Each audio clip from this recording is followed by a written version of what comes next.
Hello and welcome to Still Got Legs, a Doctor Who Rewatch podcast brought to you by Another Happy Studios. I hope you bought a change of clothes because your eyes are about to piss tears.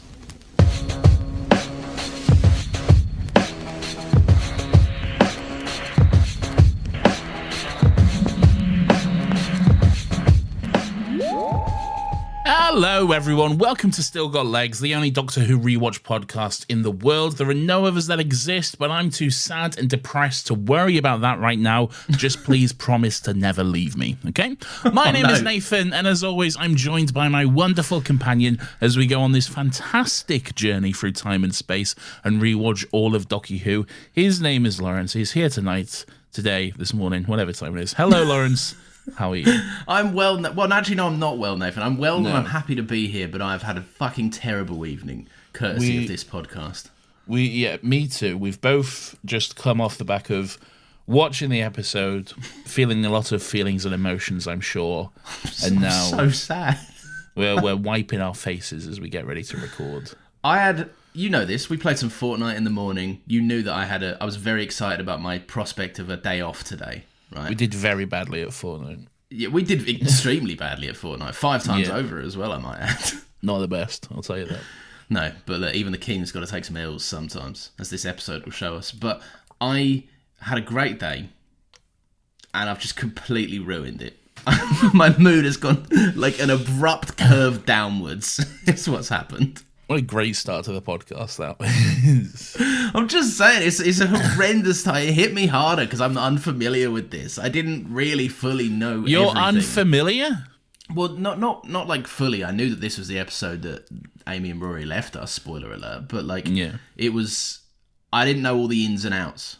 Right, enough. Let's get into it, all right? Let's not fucking beat around the fucking burning bush today, all right? Let's get in there. Let's get it done, okay? All right, but not before we do general thoughts, because that's a thing we do now. We do general thoughts, but before we do that, Lawrence, I need to let everyone know that this is Series 7, Episode 5. I feel like if you listen to this, you binge this podcast, I'll go back and forth between saying season and series, you know?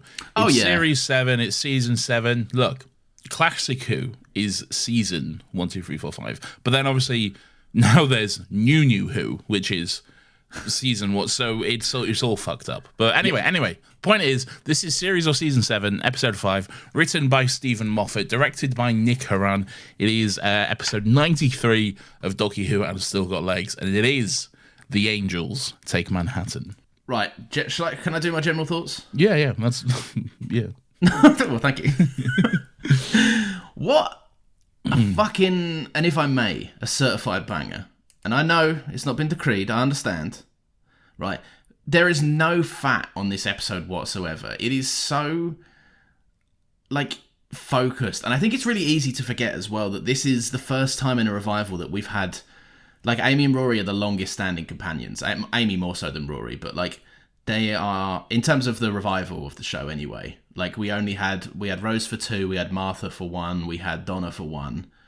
So we've had Amy for 2.5, right? And I've got so attached in what I think is one of the greatest companions, but also one of the greatest companions in the show's maybe most emotionally intelligent era. I don't know, man. I was really unprepared for how much of getting hit like a brick this felt. It really fucking wrecked me, genuinely. It's interesting because you say there's no fat, and you're right, because really there's not a lot that happens in this episode. Yeah, when you look at it outside of the Ponds leaving, that is really the main thrust of the episode, really. And it's every now and then there are these episodes of Doctor Who where they're quite light on plot, and it's more so about a change in status quo for the show itself, rather than intricate plot details. Another example of that is The Day of the Doctor. The 50th anniversary special is surprisingly very low on plot. We are, if you look at the timeline of that episode, you're still you're 3/4 of the way through that episode, and they're still doing the Tower of London fucking Zygon stuff, you know? Really? Okay. Yeah, it's and we'll obviously talk about that, but it's surprisingly light on plot, that episode, and it's more so about like the bigger picture and the grand scheme and all of this sort of stuff. And that's where this episode fits in, is in that category. And yes, you're right. It was irresponsible and wrong of you to jump ahead and announce it so, but this is a certified banger. Of course it is. How could it be anything else, man? How could it not be? It's like, and I know there's, well, we'll go into that, but look, it's an episode that fills me with dread for all the right reasons, really. I was, like I say, I wasn't expecting to be this emotionally caught up with it, because like Doctor Who can hit, and especially when you fucking co-host a podcast where you speak about what goes on in the episodes. Like, yeah. I'm used to kind of going like trying to dissect it, and by the point where I fully understood it, I'm no longer like really that affected by it, because I just want to talk about it. Whereas this, I was like, I'm glad I started watching it earlier than us having to record, because I normally pause and make notes, and for the last 15 minutes I just watched it and then I went back and did my notes after the fact, because So I obviously do my thing where I watch it earlier in the week for myself. I have the viewing for myself, and then I do the viewing on the day of the recording for the notes. And that was obviously what I was doing today. And then during that last like 5 to 10 minute segment, I was just I didn't like watch it and then go back or anything. I was watching it and then pausing it to write my notes, and I was just crying my eyes out while writing my note. I was like just to myself in my living room whilst writing the notes on my phone. I feel like that's easier though. Like I would have preferred no witnesses. My wife was sat next to me. She's just like absentmindedly doing something else, and like just completely. I had my AirPods in watching this, right? Because I had to do a laptop watch, unfortunately. Oh, brutal. Yeah, I know, but these things Mrs. had the TV, did she? Yeah, well, look, this is marriage, Nathan. All right, as we'll learn later in the episode. A good reference. No, but occasionally I was just looking over, right, and I had my headphones in, and she was completely unaware of what was going on in the episode, and she must have looked over at me a few times as I'm just looking at her like, never leave. I'm, please. Incredible stuff. Right, should we get into it? We can, Nathan. New York, the city of American stories. New York City, the Big Apple, home of the Hoagies. I don't know. The Hoagies. Half of these stories are true. Half of these stories ain't even happened yet. Hey, I'm walking here. I'm walking here, statue. It is a very detective noir opening, though, with the clicking away on the typewriter, the narration, the detective noir investigator. He's got a little hat and all this sort of stuff. He's got a little hat. That's it. He's noir. Got a little hat. Yeah. That's noir. It's noir to have a hat. It is noir to have a hat, to be fair. I like that they're setting it up, right? We've spoken about a couple of Angel stories, obviously, the ones that have been in the show up until this point. Yeah, right? It'd be weird if we didn't. But no, we skipped all over them just to get to here. No, but like they always tap into a slightly more horror-esque, and I like this because this is trying to pull off two things. It's trying to pull off like a detective noir situation, but also a little horror vibe going on.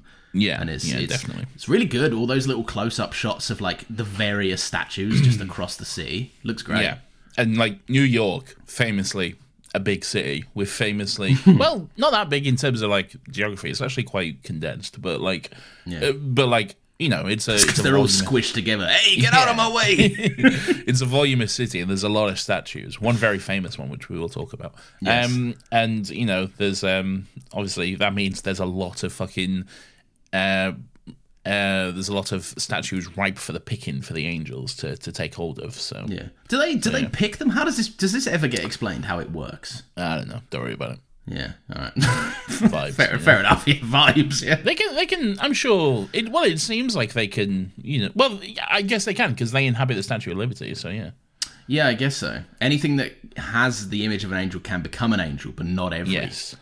Oh, I think the Doctor even says it, doesn't he? He says not every statue, but any statue.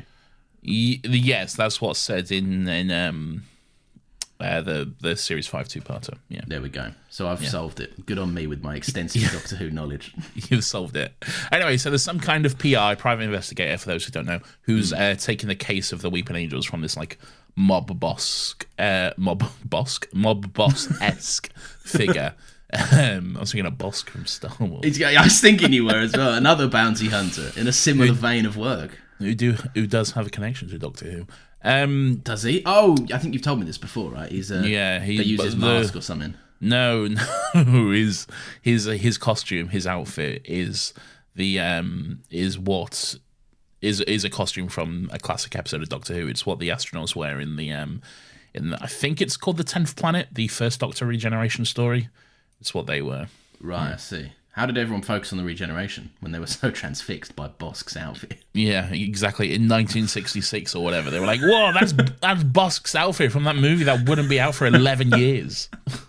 Actually, Empire, so fucking 13 years or whatever. Well, maybe some of them were ahead of the curve. You don't know. Yeah, maybe. Time travel, Nathan. Have you not been watching Doctor Who? I haven't. Anyway, so yeah, he's taking a case. He's getting $25 a day plus expenses. $25 a day? How could I not take the case? Hey, I'll do it all for $25 a day. Don't you worry about plus it. Plus expenses, I can get all the cabs I need and the hoagies too. I can get a cab and a hoagie. That's the American dream right there. This man want to give me $25 for statues. Hey, I got $25 to my name. I'm doing pretty good, okay? Not for long. Not for Mr. long. Goner, which I thought was a very fun name for him, because he's going to be a goner. Oh, is his name Mr. Goner? It was. I really hope that I'm not wrong, so if I'm wrong, no, I'm not. That's nominative determinism, if there ever was it. That's fucking hilarious. That's like some Star Wars shit. That's like George Lucas naming a character like Jedi Master, I'm gonna die. You know? Or fucking Sleaze Bagano. Aunt and Uncle Dust, Sleaze Bagano, who is the character who tries to give Obi-Wan death sticks. In Attack Is that real? Is that the real? Yeah, that's his real name, Sleaze Bagano. Drug McDealer, basically. Exactly. Yeah. So he gets his pretty New York penny. He gets his $25, and he heads over to the Winter Key. I know you were going to pronounce it as Quay. No, I wasn't, Lawrence, because I'm not a fucking idiot. If anything, I was almost certain that you would have pronounced it Winter Quay. No, we just cut them out, right? So there was a cut there. Nathan did pronounce it as Quay, but we cut it out. Sure, yeah. Hey, so he's gone over to the Winter Key. And I like that they're really leaning into it, right? There's this fun line where it's like, nobody scared this guy. If someone was scaring the boss, I had to check it out. Okay. It's a creepy building though, and it's got a very creepy and spooky atmosphere to it. Like especially when you see like the shots of the people looking out the windows and the little girl doing like the angel eyes thing and everything. Yeah, like she's doing a little peekaboo, isn't she? Yeah, it's creepy. And then there's obviously the angel statues outside the building on the like plinths walkway or whatever, which the face changes, very spooky. The face changes. They do the classic angel face. Well, what I thought was always a little grimace, it turns out is actually a scream, a silent scream. So, all right, there we go. Fucking scary stuff. Anyway, inside this building, he finds a room with his name listed, Mr. Goner, apparently. And inside there's a coat rack with his own hat and coat, and then a wallet with like a more worn version of his own ID and stuff. And he pulls out his own. He's like, "Wait a bloody second here, what's going on?" And then there's an old man in the bed, which is very. This scene is like, like I get it, it's a story, but it's like, oh, who's in the bed? It's. I know it's very much obvious. It's very much like I wonder who's gonna be in this because it doesn't show you. It like shows you the shadow of the man in the bed, and he's like, "Help me" or whatever he's fucking saying, and like goes, just saw it wasn't worth it. The $25. We just saw his hat and his coat and his old ID and the fact his fucking name is on the door and the fact it's the fucking angels and we know what they do, all right? Yeah. We know their fucking modus operandi, all right? So the fact that it's like going to the trouble of being like, who's it gonna be? Ooh, it's like, come on. We all fucking know, all right? Look, we all know we're playing the game, all right? It's a sting. I know. Doctor Who have like, in these kinds of episodes, Doctor Who reserve a tidy 2-minute chunk to just go, here's the kind of fucking thing you're going to expect this week. And it's basically, it normally is the episode in a microcosm, right? It's just like, how can we do this so condensed? It's setting the tone. I get it. It's giving you a vibe of what the episode is. I get it, but still, It's fucking, it's pretty brutal though. Just like when you actually think about it, because yes, it is a little bit, we all know what's going on here. This is not news to anyone, but like when you think about it from a character perspective, pretty fucking brutal to just walk into a room. Right, and just see your old self die. Yeah. Was it... I couldn't tell if it was the same guy in old man makeup or if it was an old man. Because, if it was old man makeup, it was good old man makeup, which makes me believe it was just an older man. Yeah, but then I'm thinking, back in Series 3, they did it to Tennant twice, and both old makeup looks were pretty good. Yeah, but you could tell, though, with old man makeup. This just looks like an old man. Yeah, but that's because we're familiar with Tennant's face. So this guy could have just been dressed up, but fuck knows who he is. You can still tell, I think. You can still Nathan's pointing. He's like, I can see the lines. You can tell. It's never perfect. I don't know. Well, either way, whatever the effect they were going for, they achieved it. It looked pretty good, I thought. So. As Lawrence told me to shut the fuck up. Yeah, Nathan, shush. All right. 2 hours. There we go. Anyway, well, not today, all right? You can kiss goodbye to that pipe dream today, everyone. All right? Anyway, he edged himself. What a shock. Ooh, the angels have come for him. He's like, oh, no, I better run. So he, makes a dash up for the roof of the building to escape, only to get there and see that Lady Liberty herself is waiting for him. Look, all right, sure, it's dumb, all right? Oh, no, sure. I love it. No, listen, hear me out, all right? Sure, it's dumb. Sure, the Statue of Liberty is not made out of stone, it's made out of fucking metal, all right? Yeah. Sure, it doesn't really make sense because New York is famously the city that never sleeps, and it would have to walk from fucking Liberty Island across the water to the city somehow without being seen once during all that time, all right? But fucking whatever, all right? For the sake of just a guy as well, not even anything special, yeah? Exactly. It makes no sense whatsoever. I do not give a fuck, all right? Yeah. It's so cool. You're gonna have a fucking Angels in Manhattan story and not do this? Come on, man. Of course you're gonna do this. It's the obvious cool, isn't it? And also, you get these fucking great moments from it. You get the fact that it was kind of on a mid shot of this guy, right? And he's like, "Oh, I'm safe. I'm on the roof or whatever." And then, in the background, right, for the savvy audience members, you could just see a massive stone mouth. Yeah. And you have no context for what it is, but people that are watching could be like, oh, it's fucking cool. It's so cool, man. I love it so much. It's so fucking... It's just that perfect, Doctor Who camp vibe, really. It's it fits the tone so perfectly, and of course you're going to do this. You'd be a fool not to. I think it feels very at home for Doctor Who. It does kind of botch the noir vibe that we've been cultivating carefully up to this point. But that's Doctor Who though. It's this kind of noir vibe or whatever. But then they add in the Doctor Who twist. The Doctor Who twist being there's a big fucking angel. There's a big inexplicable thing. Yeah, which makes no sense. But I don't care. Anyway, titles. We did it. They're green. I watched them. Oh, well done. Thank you. Last time we'll see these titles. Rest in peace. Oh, really? Okay. Yeah. Rest in peace to this title sequence. That was short-lived for 5 episodes. Well, it's pretty much the same ones we've had for series 5 and 6, but no, they had the nice new font, didn't they? Oh no, season 6 had the nice new font, right? No. Yeah, series 6 had the. No, I don't think it did actually. I can't remember. Fucking, you confused me now. But.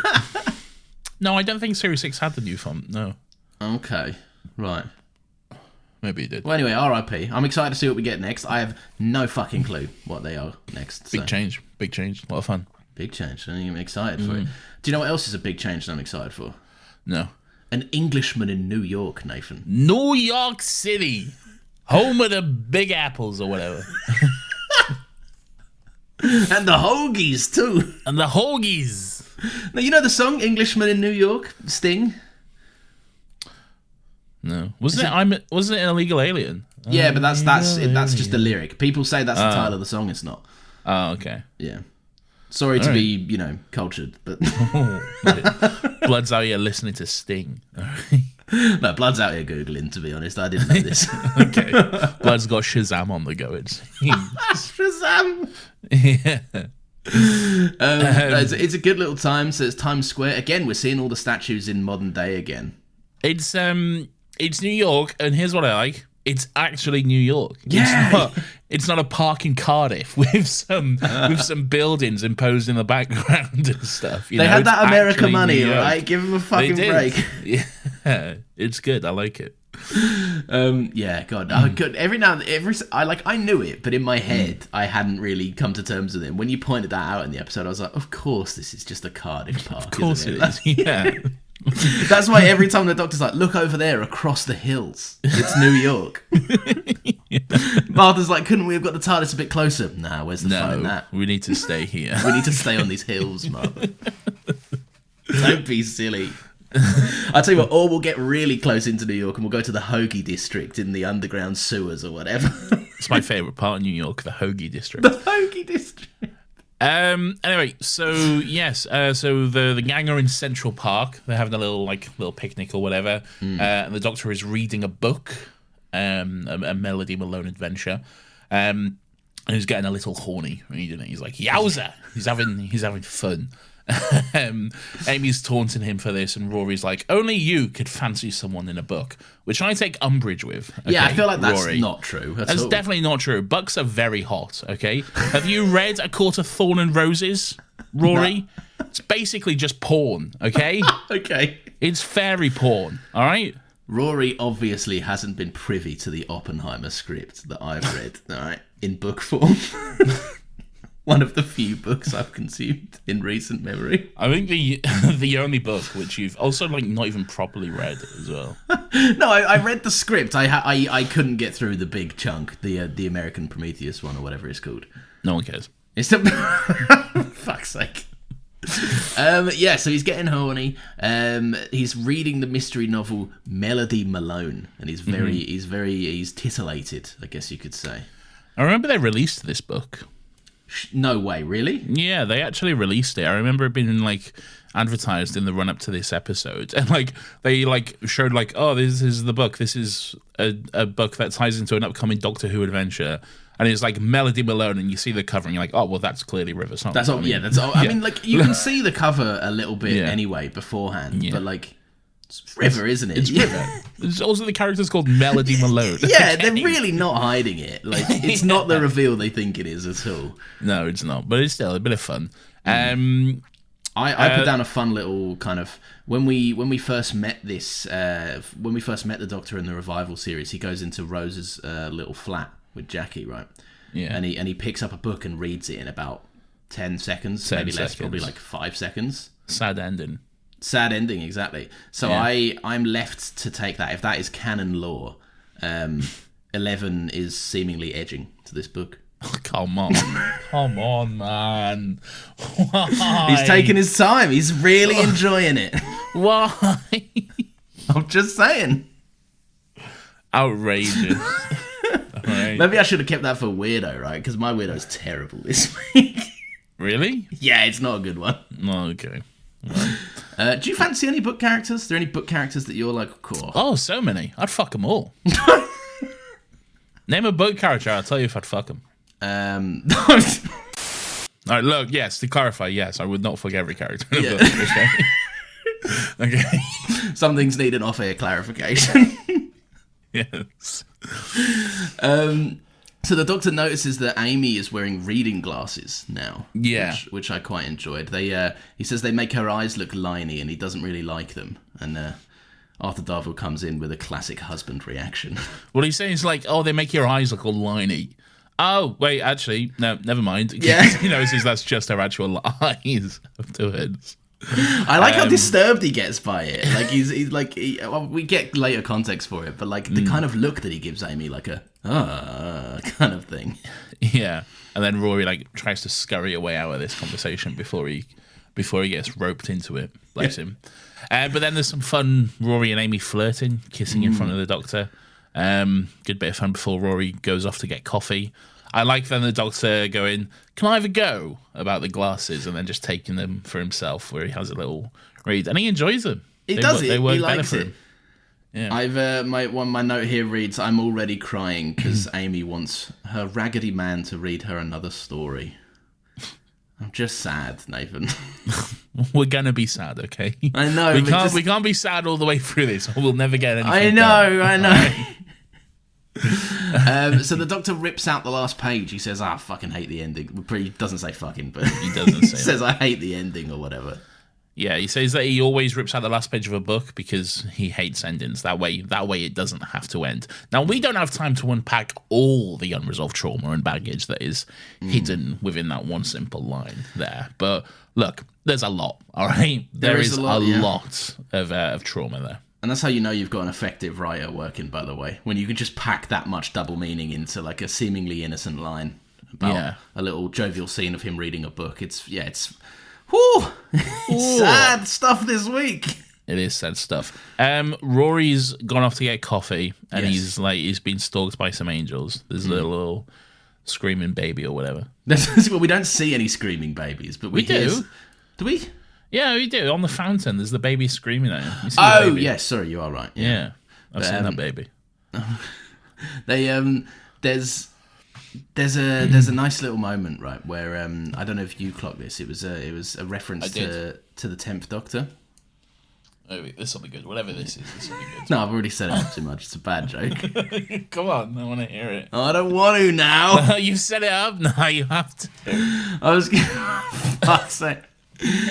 So the Doctor's reading the book, and he says that Melody Malone noticed a thin guy. Oh, okay. And there he is. All right, move on. Whatever. Is that it? Yeah, it's it. Yeah. Wow. Fucking hell! I'm not in joke delivery mode. Right? I'm in mourning. Okay, everyone get ready for that comedy. Everyone get ready for Lawrence's comedy special, which is coming soon. With fucking zingers like that. Jesus Christ. Do you think you could ever do a comedy special? Like, I think so. Yeah, because sometimes I think of stuff and I'm like, that's fucking hilarious. That's gold. But I have like nowhere to put it. And like.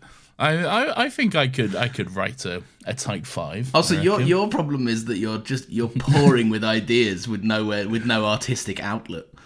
Sometimes I get a lot of jokes and they just like come to me and I'm like, oh, that'd be really funny. But like it's either times I just text it to you or I'll tweet it. What? Sorry. I can't think of a single one you've texted to me. So what are these hilarious jokes? I text you a lot of fun stuff, all right? We mostly just get into conversations, and when it runs dry, we just send memes back and forth to each other. Ridiculous memes. Yeah. So the Doctor reads aloud, but starts to notice something strange. The book seems to be saying exactly what's happening to Rory, because he reads that I just went to get coffee for the Doctor and Amy. And then we cut to River, basically. Rory and River. At night time. It was just daytime. What is going on? What's happened here? What's happening here is that I'm barking. What's happening here is that we're going to go to an ad break. Oh. And we're back from the ads, everyone. River's here, Nathan. She's got a New Yorker hat on. She looks sexy. Is it a New Yorker hat? Yeah, when it's a hat and it's in New York, it counts. So any hat that's in New York automatically becomes a New Yorker hat. It does, yeah. All right, great. Well, I'm glad we've established that piece of law there. So River is Melody Malone, and then the Doctor and Amy, they're like, oh, bloody hell, we need to figure out what's going on. Let's go get him. And they're like, did you notice this weird cut as they're walking through New York? What was the weird cut? So they're like walking through New York, there's a shot of them walking specifically through Times Square, okay, as the Doctor's explaining that, like, I can't remember what he's explaining, but he's basically explaining some shit. And then midway through a sentence, it cuts to them then now across the city, across a bridge in Brooklyn, I guess, getting into the TARDIS, but still saying the same line of dialogue. You didn't notice this? I didn't notice this, no. Let me show you it, because it's fucking insane. You see what I mean? I do. That has baffled me for fucking years, all right? Why did they do that? And I cannot figure it out. It's halfway through a line. He's saying the exact same line. Somewhere through him saying that line, they've managed to transport across the city. That is... It's like a completely different setting, like fully different. Like they're not trying to. I need to make this clear to listeners, right? They're not trying to sell it as the same location, but it's just a bit wonky. Like they're transparently in two different places. Very different location. One is in the middle of the city. One is like by the water. Yeah, where they park the TARDIS over the hill. Yeah. I cannot tell you a motivation for that. Maybe they just went, fuck it, they won't notice, and we've got ground to cover. How can you not notice that? I don't know. And they could have just... I presume Matt Smith finished the line in, like, Times Square. Yeah. But it's like there's two takes of the line, really. Yeah. It's like they took, like, oh, we'll do it this way. Oh, it's not quite working. Maybe we'll set it here because it kind of works better here. But then they just went, oh, we'll just cut it in the middle and use both. Like, yeah. It makes no sense. It doesn't make any sense. That is seriously strange. I cannot say I noticed that. It's fucking strange. I don't understand it at all. Anyway, it's April 3rd, 1938, Lawrence. Yes. Which is where Rory has been sent back to with Melody. And the Doctor and Amy are in the TARDIS. River is explaining to Rory that New York is full of time distortion, so landing the TARDIS there is not possible. She says it's like trying to land a plane in a blizzard. Even I couldn't do it, she says. And the Doctor gets very cross at that. I like this. He's very offended. He's like, even who couldn't do it? And then Amy says, don't you two fall out. She's only in a book. There's a few things about this scene I like. Firstly, Rory goes, your Melody. Yeah, you named her, brother. I think he's talking about Melody Malone. Yeah, I know, but like, I don't know. I guess he didn't see the cover, I suppose. But no, I like that. I like that he's arguing through the book. I like that the Doctor says, Amy asked him where he got the book from. He went, oh, it just turned up in my jacket. I don't know. I stopped asking how these things happen. Is that what he said? Yeah. That's very fun. It's very Doctor, isn't it? It just puts on his jacket when they go, oh, book. I stopped asking how these things happen. I had a question as well, right? Because the Doctor says, like, he kind of like scoffs and he goes, 1938, that's an easy one.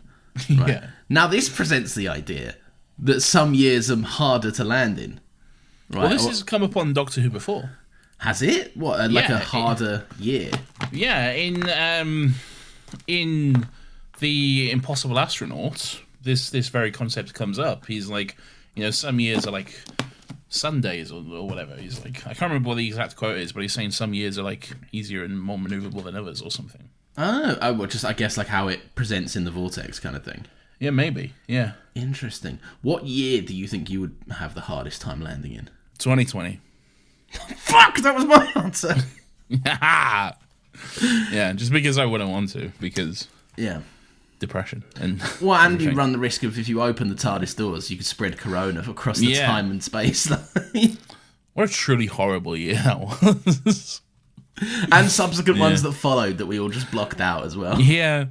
Sometimes I'm like, that was 4 fucking years ago, which is insane. It's It's like, where has that time gone? It's just disappeared. It's like that cut between scenes in Doctor Who. It's just gone, Speedy and inexplicable. I just blacked out for 4 years and now I'm here doing a fucking podcast. Yeah, what the fuck? What? What happened? How did I get here? When did we get here? We've done almost 100 of these? I was wearing a mask 2 minutes ago. Oh, God. As if we need to be sadder. Let's move on from COVID. Yeah, let's move on from that. So the Doctor does try to land in 1930. Yeah, he's like, fucking, I can handle that, no issue. But the TARDIS is having none of it. She freaks out. She's like, absolutely not. And they basically just bounce off 1938. He describes it like, and they land inside a graveyard in New York in 2012. Not at all an ominous setting. Yeah, this is the first kind of. Well, I mean, it's not the first sign of the episode, but it's definitely like Stephen going like, you'll see what's coming. Yeah. So Amy, while the Doctor is like using a fire extinguisher on the TARDIS, which is just a bit of fun. Amy reads ahead in the book, finding out that the Doctor breaks something. She starts to read, why did you have to break mine, I ask? Because Amy read it in a book and now I have no choice. But then the Doctor stops her, explaining that they can't read ahead because basically it will become fixed at that point. Well, like I think there's once you've read what will happen, there's no more wiggle room. You can't do anything other than that thing, which obviously that does obviously come back up in the episode later. And I would say, for the most part, in a show that is famously wishy-washy about the rules of time, right? This episode does a really good job, and I think we've always said that Stephen Moffat's so good at incorporating these kinds of concepts into, you know, it sounds shocking to say that Doctor Who for a while was kind of lacking in the time travel being relevant to the plot. And this episode and this era in general has kind of got no shortage of that. And it's really fucking... It's well established. Like, there's consequences 100%. to that book, and it feels like a monumental thing in the episode. Yeah, it makes perfect sense. I think it works really well within, you know, what's established in the episode, and like Amy like tries to counter back against that, like saying, "Oh, but it can help us find Rory," and then there's like, well, "And what if you read and find out that Rory dies? Then what?" And Amy says, "Time can be rewritten," and I fucking love this moment so much. It's so good from just I know it's not a film, but like a filmmaking perspective, from like just a writing and a fucking directing point of view. The Doctor says, not once you've read it. Once we know it's coming, it's written in stone. And then they walk back to the TARDIS. And as they do, the camera pulls back and we see a gravestone, which reads, "In love and memory of Rory Arthur Williams." Okay? Yeah. We have to read what is written in stone. Once you read it, it becomes written. Look, it's fucking good, man. That's good shit. It is good shit, right? Like, it's fucking... And I will say, right, because I knew, again, what was coming in the episode and kind of how it ended. I couldn't remember the ins and outs of the story, but I didn't know that was revealed that early. And I'm sat there thinking, that's a fucking good tease right there. No, like, as hooks go, fucking well played. Like, and it's just immediately letting you know, in like I was going to say in a subtle way, not subtle in terms of showing you a grave with Rory's name on it. That's not subtle. And then but Mr. subtle... Beast's head on the side goes, "Dead?" Question mark. I killed him? Question mark. I killed him at 3 a.m. challenge. Not subtle in terms of like Rory's name being on a gravestone. That's not subtle, but like subtle in the sense of like what the conversation is, and saying once you read it, then it's set in stone. You can't, and then making the audience read that and seeing it there. It's so good. Oh, I love it so much. You know, he finished up this draft and went out to the pub. Like that's a celebration night. That one when you got that line. Yeah, so good, man, so good. What happens next, Lawrence? Don't do that to me. I don't like that. Don't tell us a note. So we're back in the console room in the TARDIS, right? The Doctor he's like spinning a wheel, like he's halfway up the console. Yeah, he stood on the console, which I enjoy. I don't think we've ever seen him ascend the console before. Oh, speaking of which, this is the last time we'll see this console as well. Rest in peace. We are about to reach peak. Okay, well, we'll see. We'll see. I'm open to have my mind swayed and changed, right? But like, all right, well then a moment. No, we see it later on in the episode, don't we? Yeah, we'll do that at the end. Yeah, we'll save our rest in peace in memoriam section for this TARDIS. I will remember you. Meanwhile, so the Doctor is figuring out kind of how to get the TARDIS a bit closer to where he needs to, right? And meanwhile, across the city, Rory is getting escorted down to the basement with some... Across the city and across time. Oh, yes, my apologies. Yeah, so the mob boss guy or whatever, because they captured River and Rory, and he says, "Put this one somewhere uncomfortable," and then his guard, his goon, just says like, "With the babies, sir," and then he goes, "Yeah, put them with the babies," which is just so fun, man. I love the commitment that they're all taking this seriously, right? Like it feels like an episode of like I don't even fucking know what, right? But they're all sat there, they're all mob-like. And go, take them to the babies. What? No, wait, the babies? You want to put him with the babies? Not the babies, boss. He takes him down to the basement, the cellar or whatever, and then he hands him a pack of matches, saying, "You'll last longer with these," or whatever. Yeah. My note here just says, "What a wanker." What a prick. Yeah. That is prick behaviour. Maybe we'll get to him later. Who knows? All right. Okay. Well, there we are then, everyone. Wanker of the week. China, 221 BC. Yeah. Whoa. Segue. Whoa, segue. No, the when he was on the console earlier, the doctor said like he needs landing lights. He needs a way to fucking securely land in 1938. And obviously, they read in the book that River sees a vase and knows it's from the Qing dynasty or something. So they go to China, 221. I really enjoy the way the doctor walks out the TARDIS and he just comes to these two people and just goes, "Ah, hello." Yes, with like a then very serious face. It's just that one line is very funny to me. It is good. They're very good at putting him in fish out of water situations, right? So I really like this. I love the idea that it's not just a quick fix of the TARDIS. Like he's got to go and figure out like a landing point, like a reference point for the TARDIS to grab onto. I think all of that's really clever. It's good stuff. They need a signal to lock onto, basically, and they need to get that from River. So they need to give her like some kind of indication or something, basically. Yeah. So he puts a yowza on a vase.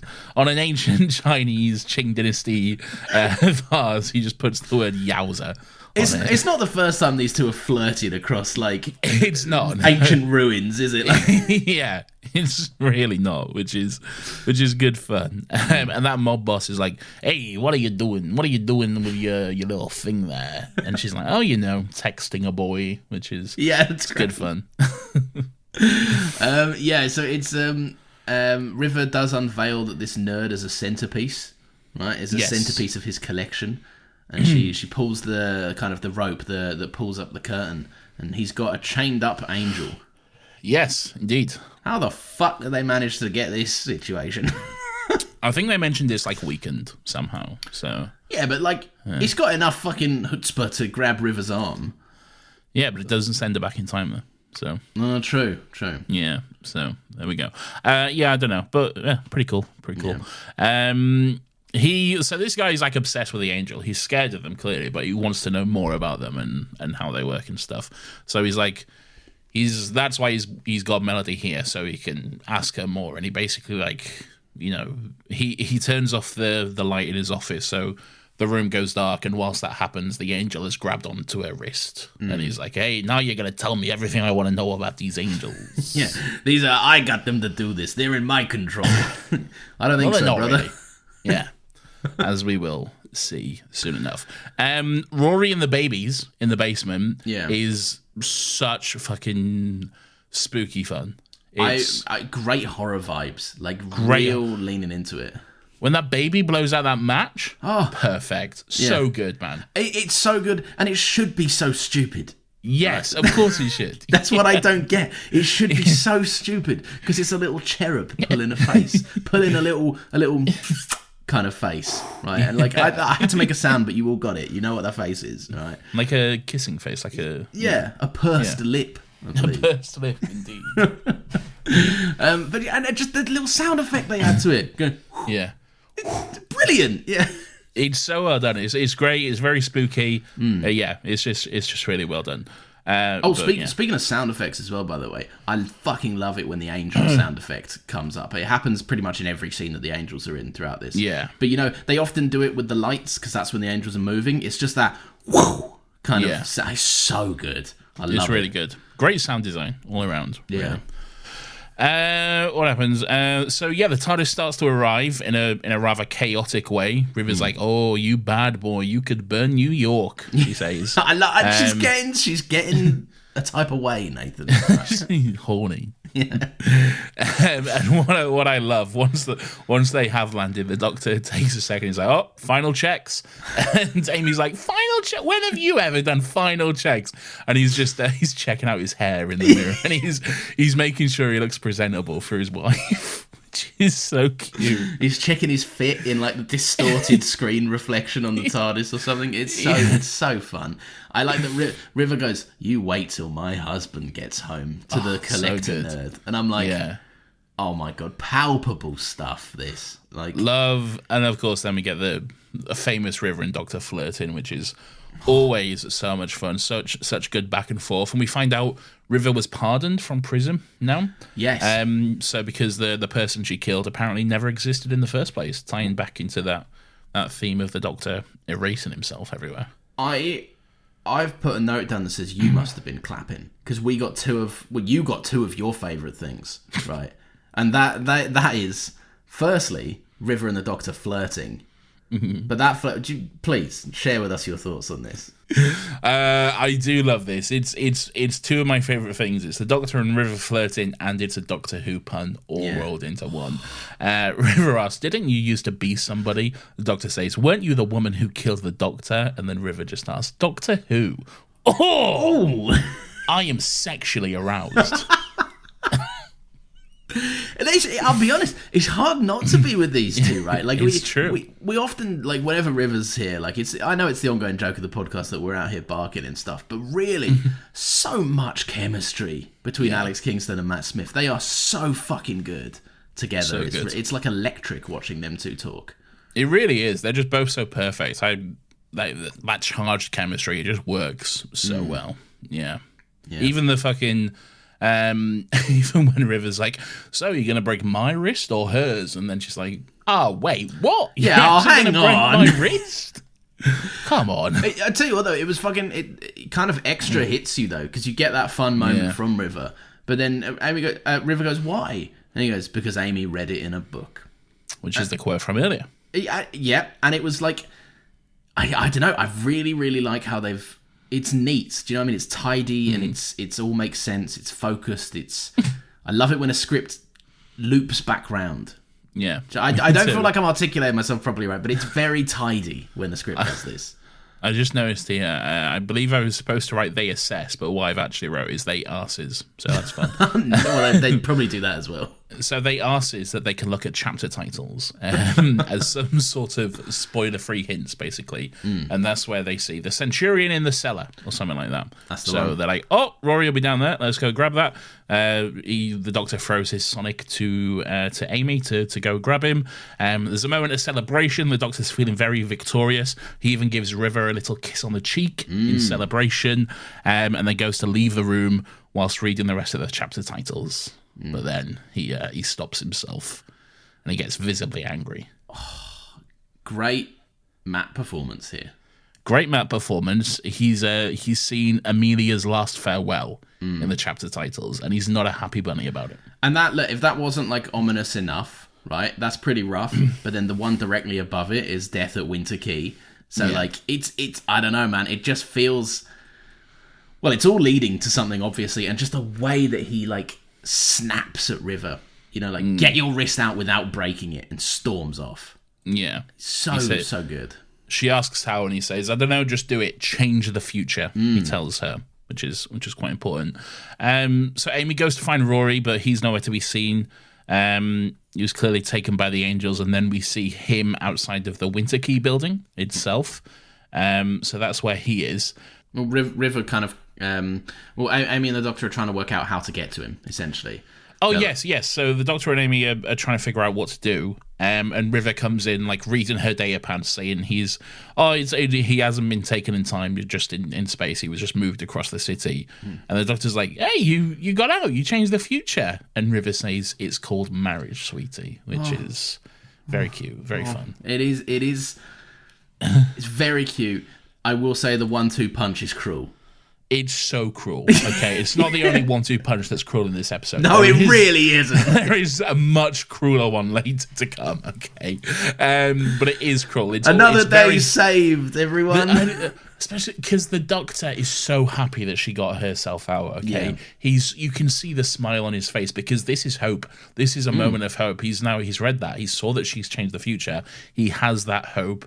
And then she says, "Oh, there's a car out front. Shall we steal it?" And he's like, yeah, let's fucking go." And he goes to grab her hand and run out. And then she just like winces in pain and like pulls back. And he's like, "What the fuck is going on?" Yeah, that kind of look as it turns around, like it, like you say, it's a 1-2 punch, and it does just come crashing down straight away. And you are there, and it gives the Doctor hope. You're absolutely right, but it also gives us hope. Yeah. But no.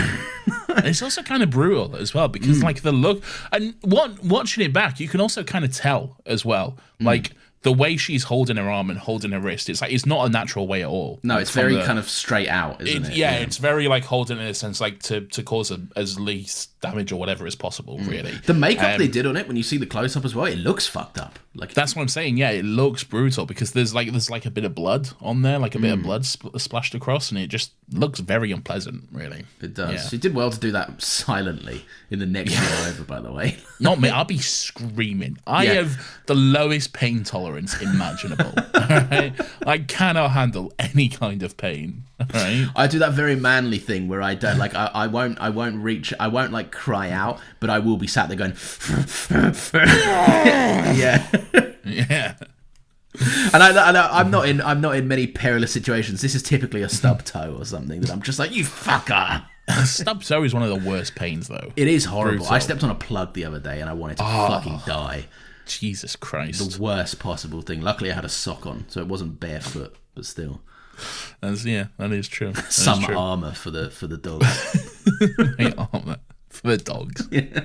Yeah, River didn't manage to get herself through without breaking her wrist. She lied.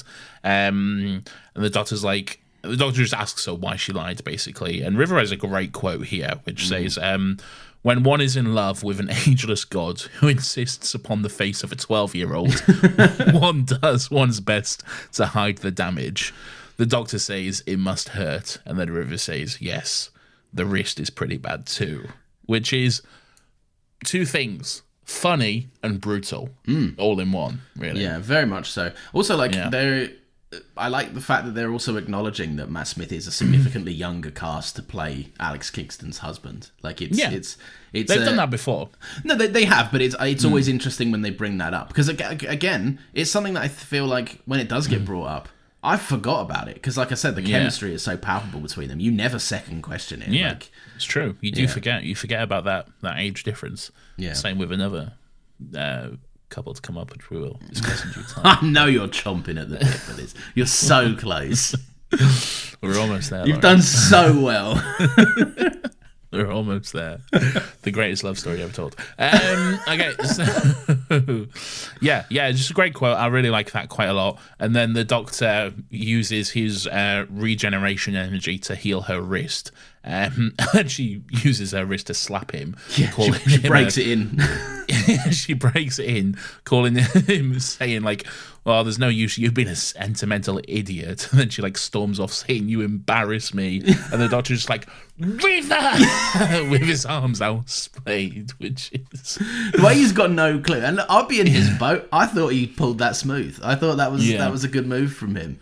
Right. I will say, right, do these have consequences, these regeneration energy bursts? Here's the thing, okay? Nathan nitpicks a thing, okay? He shouldn't be able to do this. No, actually, no, he shouldn't be, should he? Because canonically, they didn't know this at the time, all right? But canonically, he has no regenerations left, okay? They did know that. I remember knowing this when I was younger, right? Like, because I remember thinking, how are they going to do it after Matt Smith? It's not introduced until Matt Smith's last episode. The idea that Matt Smith is the last of the run because obviously we don't have the War Doctor yet, which adds another one in there. And right, because the reason Matt Smith is the last one is because 10's Metacrisis counts as a regeneration, and because of the War Doctor as well. So the War Doctor, so the War Doctor being there is like another one added in, which obviously wasn't the case at this point. Was the 13 Lives always canon from Classic? Not like from day one in Classic, but yeah, that was something that was from Classic. Yeah. Okay, maybe that's why I'm confusing it. Because Matt Smith's not the 13th Doctor. So like, no, he's not. Yeah. So why would you be like, oh yeah, that makes sense? Because it doesn't. So yeah, to top it all off, if getting slapped and your wife storming out and you wasn't bad enough, Amy comes over to let him know that he's got no riz. He's got L riz. She says to him. L riz for you. She does the Fortnite dance. She does the L on him. Does the L? Yeah.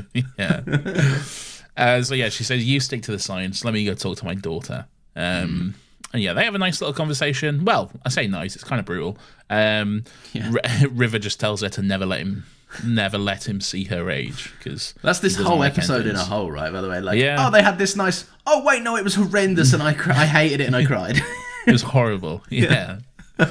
Anyway, Rory's still fucking around. He gets to this building or whatever. My note here says that old monster guy gets... Oh, mobster, that should be. That old mobster guy gets killed by the angel mother and son. So that's fun. You're racing about here. Where have you got to? No, I'm not. What have you got?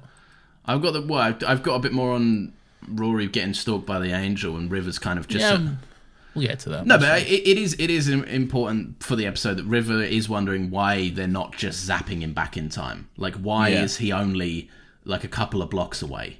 Which River knows is because they want to take the car. The Doctor's like, let's fucking take this cunt's car. Does he say that? That's verbatim. Yeah, I ripped that straight from the transcript of the episode. Okay, great. Yeah. No, but where's this guy dying? When did he die again? Once they've gone in the car, the angel, the mother and son statue come and kill him. That's not. I don't think I even wrote it down. I cannot see it anywhere here. All right. Well, he dies anyway, so rest in peace to him, I guess. Yeah. And his nerd collection. And his double-breasted suit jacket. Do you like a double-breasted suit jacket? I don't think I could pull one off, you know. Like, no, it's of a certain era. Yeah, and I don't feel like I match that vibe. No. Like, I've got a beard, and it would be unsightly for the times. You could maybe work with a beard. I feel like you need a certain like sort of kind of like old-fashioned look to pull that off. Yeah, like a kind of middle-aged man with a mustache. No, Matt Smith could pull it off. Yeah, but he's a specific vibe, though, isn't he? That's what I'm saying. You need that specific vibe. Yeah, which I definitely don't have. You do not have. No. You have the vibe of. I looked at you. I'm like, brother, we are wearing the exact same outfit. We are both just wearing a plain black t-shirt, which really was like unofficially known as the Nathan and Lawrence uniform in uni. It was. That's all we wore, just a plain black t-shirt. I had like 10 of the same just plain black t-shirt because look, that's all I need, brother. I don't need to be going into shops and having a hard time choosing, right? No. Every now and again, every couple of years, I just put in an order for like 5 t-shirts. Yeah. And I'm like, this'll do me. And sometimes you have to go a size bigger because the times have not been kind. Okay. Sometimes you optimistically go a size smaller and then need to place another order. We'll see. We'll see how this works out for me this time. You had your signature red trousers. Fuck off about my red trousers. Well, I've just never seen a man rock red trousers before, and I think you did it quite well. If I'm honest, good. They were nice. I liked them. They were nice. And they're not like bright red. I'm talking. They had they were like a bit faded, a burgundy, a matte burgundy, I would say. Yeah. Nice. I was exclusive to black t-shirts and jeans, and I had my jackets were my accessory. I had like 80 jackets at uni. You were obsessed with jackets. Yeah, they all still fit. Let's move on. Yeah. I haven't seen you wear them in a while. That's because you don't see me in the cold, Nathan. Okay. They all fit perfectly, I imagine. I'm still going with some of them. Maybe against my better judgment, but I'm still going with them. Well, where are your red trousers? Long gone. Exactly. Lost to time. Much like Rory, but not yet. Anyway, so Rory's fucking around in this building. He and then the Doctor and Amy and River they catch up to him, and there's an old man in a bed and it's him. Fucking stop breezing through all of this. What else is there? All right, no, it's the same setup as the opening, right? There's an old guy in a bed, and Rory's like, "Who could this be?"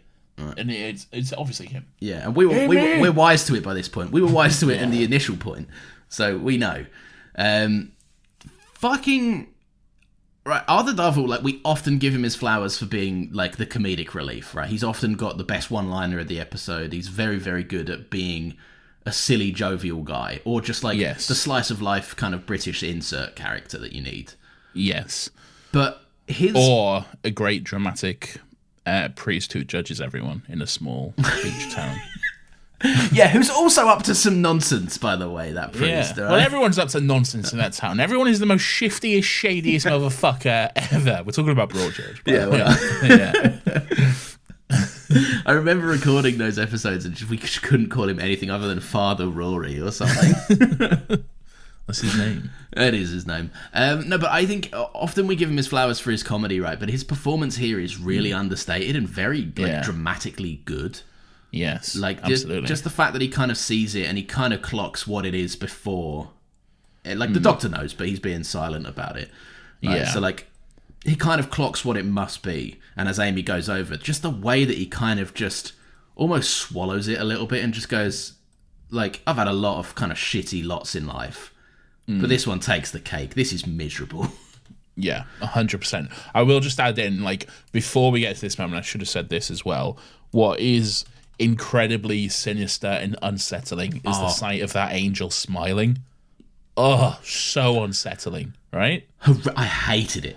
I really hated it. And I'll say as well, right, the fucking, like I said, we've done angels before, right, but this episode really, I think, and I love Blink, but I think this is like a quintessential angel story, right? Like, well, the angels have come a long way since Blink, because, like, in Blink, Ted was like, oh, they're harmless, it's not their fault. They're just, they're just eating to survive. And now they're like sinister creatures who enjoy toying with their prey and all this sort of stuff, Like an evil household cat that's brought in a mouse.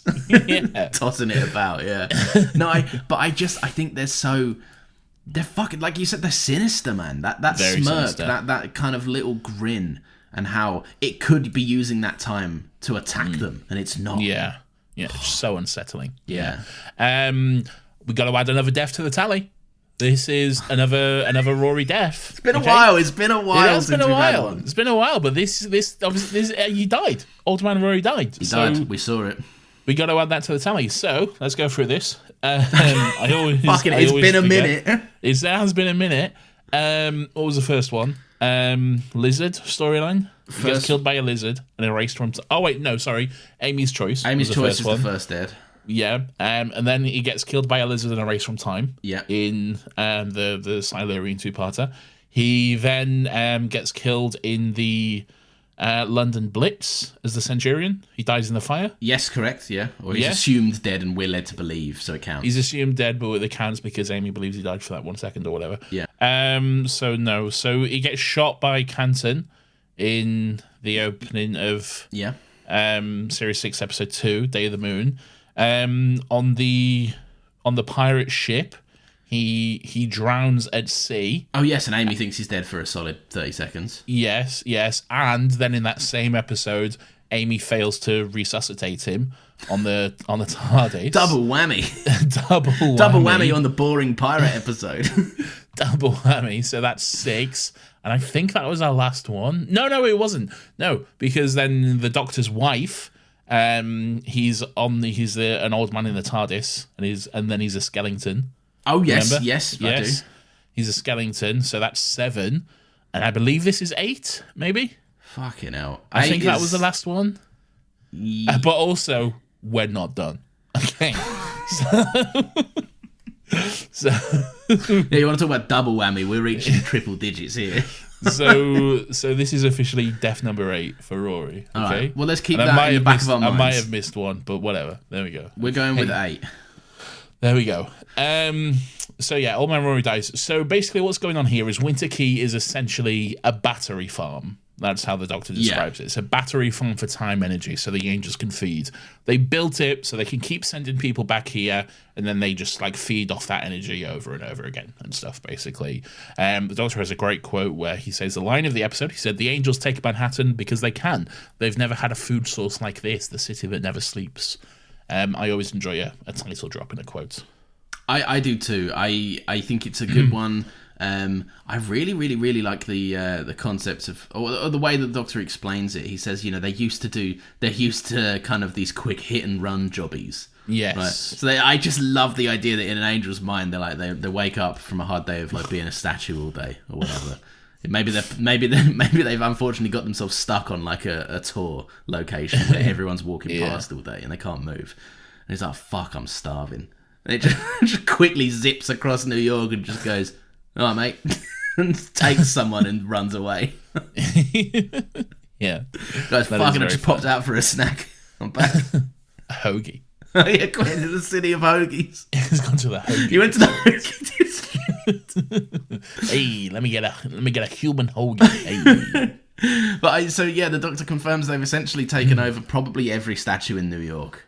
Yeah. Which is a lot crazy. Of them, which is fucking insane. That's like, I'd say millions, but that sounds exaggerated. But I don't know. Maybe there's a lot of statues in New York. Mate, New York has probably more than London, and walking around in central London, you just got to look up. You'll see one. It's true. Yeah. Yeah. So like Rory's freaking out here a bit, basically, and the Doctor explains that like the angels are going to come for him no matter what. Basically, they'll zap him back in time. He'll live out the rest of his life in that room. And then Rory's like, "Will Amy be there?" And the Doctor says no. And he says, "How do you know?" And then he says, "Because she was so pleased to see you again," which, makes sense. Yeah. Makes sense. So it was about here that the crying started for me. Okay. And just never stopped. For maybe it subsided at some times, but my eyes would never dry again after this point. Yeah, that's fair. Somewhat, I can't remember who, but like basically someone says like, "Oh, we can... I can get away, I can run away or whatever." And it's just like, no, it doesn't work like that. But then River's like, we can. Yeah. So we can create a paradox that will poison the well, destroy the food source, and this whole place would just basically never happen. Yeah. They can take advantage of the fact that they fucked the timeline so much. Yeah, exactly. They can kind of exploit that and make it work in their favour, yeah. It just basically unravels the whole thing, so it never happened. And the Doctor's like, yeah, but that would be almost impossible. And River's like, loving the almost. Let's go. Let's do it. River's way more doctory than the Doctor here in this scene. Like we've spoken a lot about how he kind of acts a bit more reserved these days, and he did get a little bit jaded because he spent a lot of time apart from the Ponds in between their kind of adventures.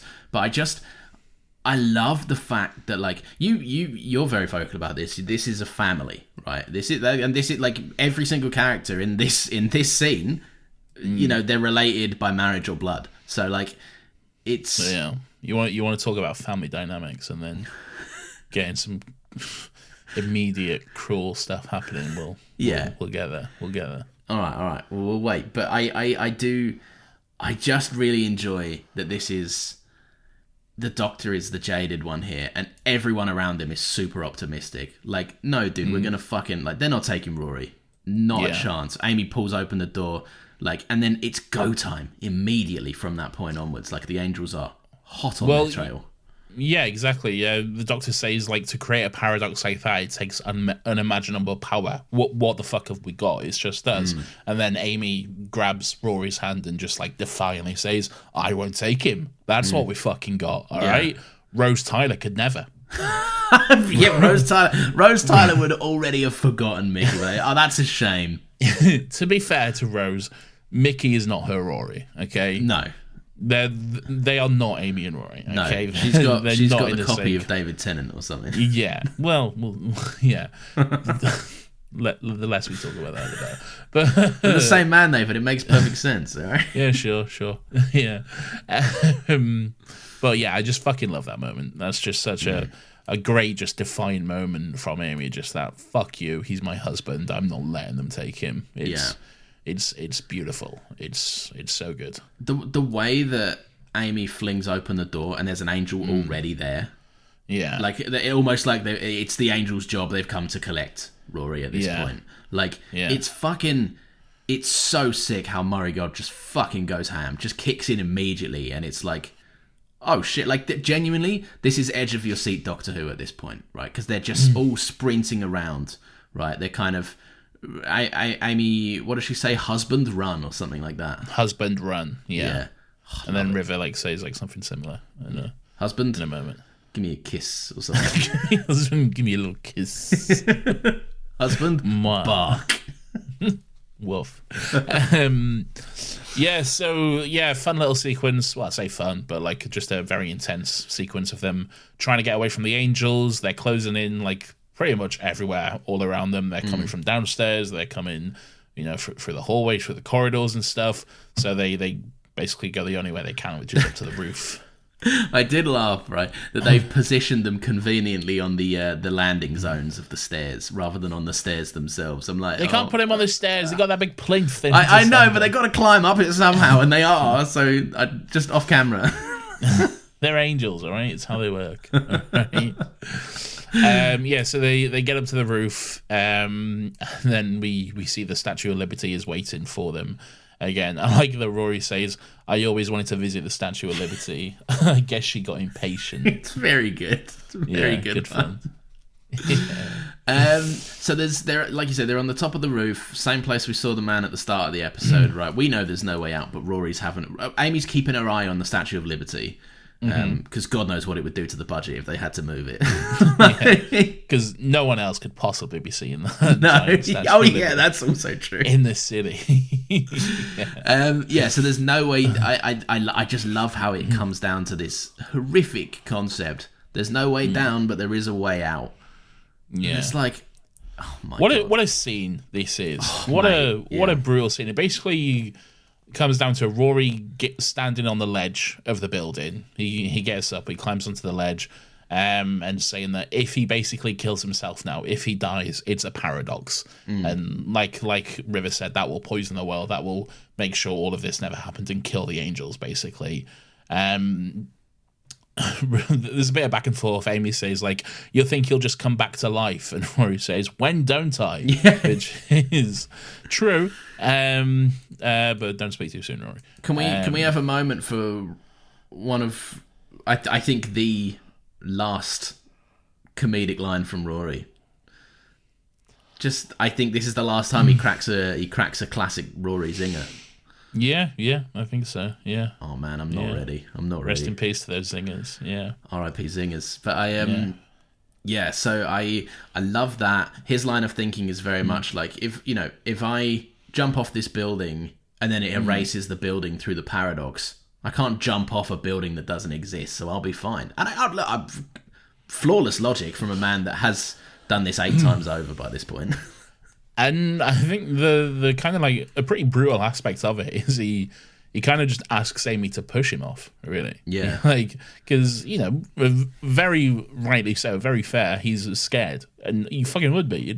I couldn't just jump off a building. No, mate. Especially because he's not in that headspace. He's just something that needs to get done, yeah. Yeah, he's not suicidal or anything. Yeah. It's just, this is something that needs to be done.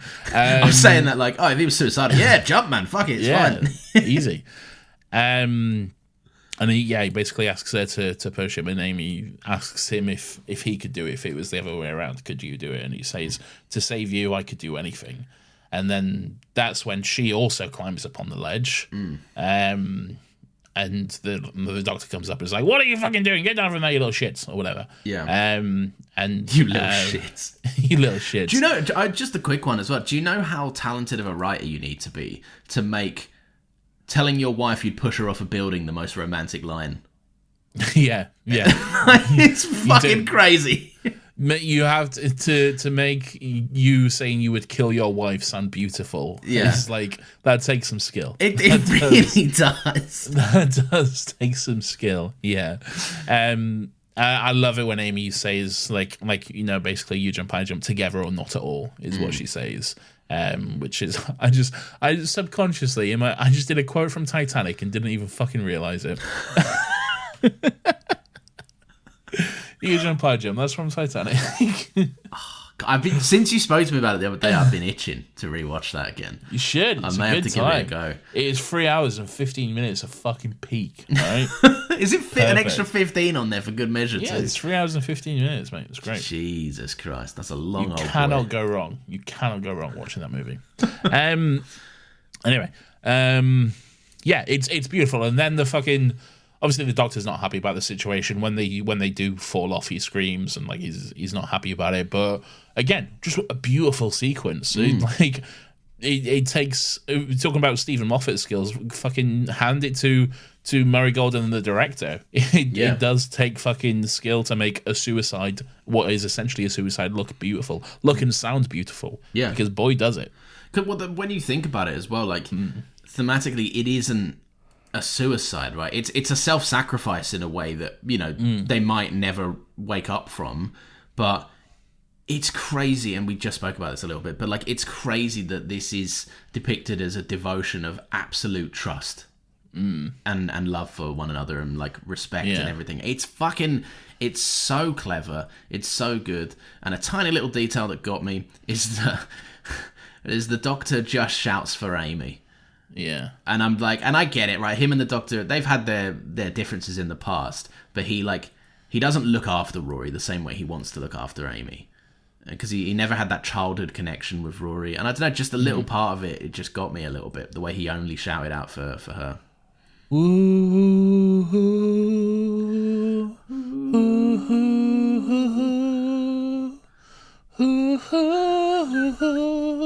It's like he's beautiful. Here with us. It's beautiful. It's very good. It's very, very Murray good. was cooking. He was cooking in the kitchen, all right? But then all is well. They did it. We did it. We saved it. Turn it off. Everyone turn it off now. Don't look at the rest. Anyway, this next segment is called Weirdo of the Week. Okay, Can't wait to see Amy and Rory next week. Very excited. So yeah, they wake up in the graveyard in back in 2012. The TARDIS has also come back with them. Everyone's fucking safe. We did it. It's all fun. Oh, sorry. Just going back to the heartbreak a minute. Change in the future. It's called marriage. Crazy. Will fire me. Yeah. You know, amazing. Hey, when I just got back from the pub, now I have to go again. Take the night off. Yeah, so everything's fine. The paradox works. They wake up in the graveyard. The Doctor's like, hey, we fucking did it, team. You know, look, we fucked up New York, and I can never take the TARDIS there back again. Maybe that'll become important in the future, but don't worry about it. The timelines are too scrambled. Right. Okay. Maybe he'll go to that Cardiff Hill instead and just convince people that it's New York. No, I'm talking about.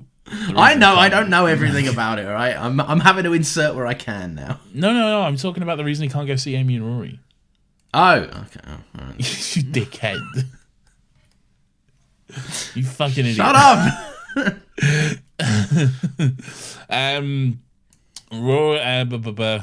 All right. Yeah, the timeline's too scrambled. He gives them both a big hug, and over here, he's happy that he didn't lose his best friends. He's so happy that he has them, and it's great. Then we have just like a family dynamic of them, saying, "Oh, let's go to the pub. It'll all be good stuff. We'll have a great time, family outing, and that kind of stuff." The episode does an amazing job of disarming you here.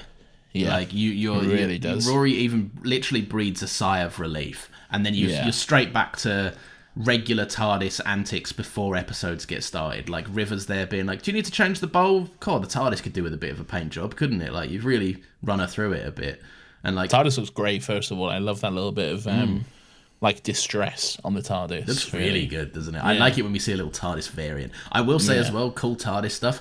Earlier on, when Wait Till My Husband Gets Home. The Doctor he flew the TARDIS in, but it was doing that crazy cool thing where it can't land properly, and I love it when the TARDIS does that. Yeah, it's cool. It's good stuff. It looks phases really good. in and out and stuff. Yeah, and it's just like knocking shit off the walls. It's just very fun. So they all go to the pub and they live happily ever after, and nothing else ever happens. Yep, I like the sound of that. Moving on. Weirdo of the Week. No. Okay. So you want to talk about Crawl? You want to talk about a 1-2 punch? All right. Just as they're going into the TARDIS, Amy says he spots something basically, and he calls Amy over to have a look at it, and he says, "There's a grave here with my name on it," and then he's just gone. Yeah. Then he's just gone. He's looking at Amy, and then we kind of see like an angel out of focus behind him, and then he's just gone. He's just sapped back in time. The way that he gets no speech, no fanfare, no final line of any meaningful note. Yeah. I mean, look, and people might be saying, it's not, I wanted to see Rory go out with more of a thing. No, you need this. This is the heartbreak. This is why it fits. And this is why Amy is so distressed. Amy doesn't get a chance to say goodbye. And also, don't worry. Arthur Darvill will get what's due to him, okay? Okay, all right. Little tease, little sizzle, all right? For me? For everyone, including you. Yeah. I like being included. Arthur Darvill will get what's due to him, all right? So don't worry about that, okay? But for Rory, pretty brutal. When will I find out what this sizzle is? Don't worry about it, all right? Don't think about it. I'm thinking about it. Well, move on. All right, fine. It's the fact that it immediately everyone's on high alert. Like it's all just kind of got straight fucking turned back up again. And the way that Amy is just like tears welling up immediately. Like she did not just go through all of that fucking shit to lose Rory and not even get a chance to like acknowledge it before she's put immediately in danger again. Yeah, she immediately screams, and that's when the Doctor and River rush out and see what's going on. God, this scene. This whole scene is fucking brutal, man. It's so brutal. Yeah, so the Doctor like confirms it. He like takes a look at the gravestone and sees that he's gone. But the trouble is they can't go back and get him now. The TARDIS is like, if they go back, they would fucking rip New York apart because of all the fucking damage they've already done with the paradox already. It's just too much. Amy even asks, we can go get him. Time can be rewritten. Just one more paradox. And then the Doctor says, yeah, that would rip New York apart. I'm sorry, but we can't. We can't do that, gone. Yeah.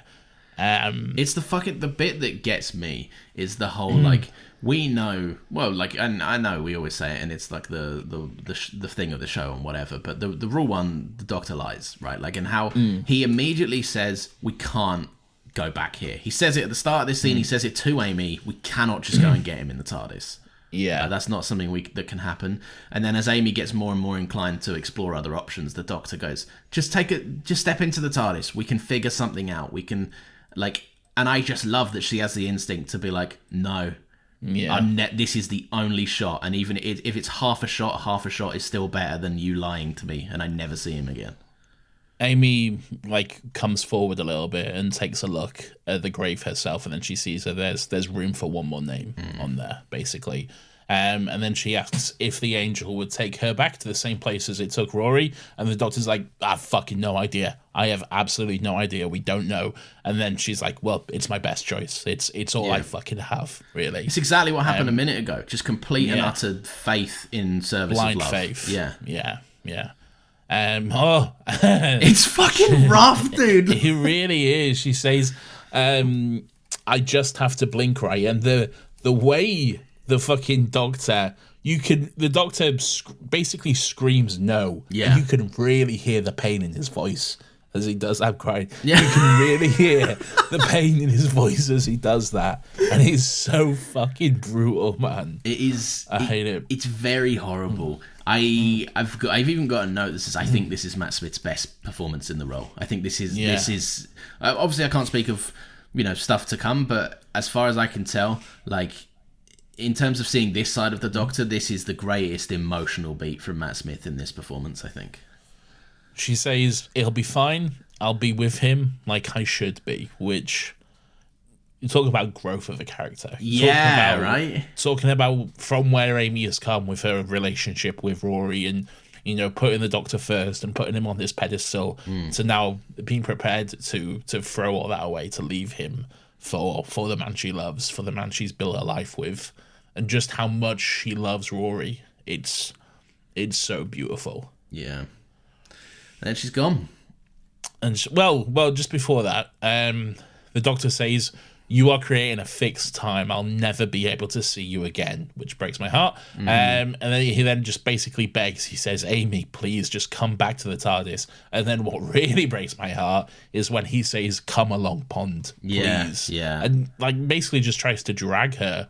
And like River's saying, yeah, no, you should go. You should do this. You should. The way River tells the Doctor, he goes, shut up. Yes, go. Yeah. And like the thing that got me, and I wasn't expecting this to get me. I was waiting for the Raggedy Man goodbye line to kind of proper get me in the gut, right? But the thing that got me is that Amy just casually puts her hand behind her for River to kiss it, right? Yeah. And the thing that fucking eviscerated me was just the thought that she can't even turn around and look at her. Yeah. Like she can't even look at her daughter. I don't know, man. Fuck me up. Fuck me up big time. Yeah, me too. Me too. And that final line, I can't even say it. The Raggedy Man, turn around, goodbye, disappear. Brutal. I can't believe she said all of that as well. She said, Raggedy Man, turn around, disappear. Shut up. Amy is gone. Amy's gone, brutal. Man. He's fucking... Do you know we haven't had a companion exit in a long time on this? Yeah. And I don't think we've had this one. Well, Donna's was quite emotional, but Donna's was emotional, but it didn't hoodwink me enough like this did. Yeah, this really fucking. It's so cruel. Yeah, it's so cruel and mean. And also, I think it's an episode in service of a departure. Whereas I think a lot of RTD's companions, they go, we have the main bulk of the episode, and then in the TARDIS, the Doctor's like, and also you're fucked.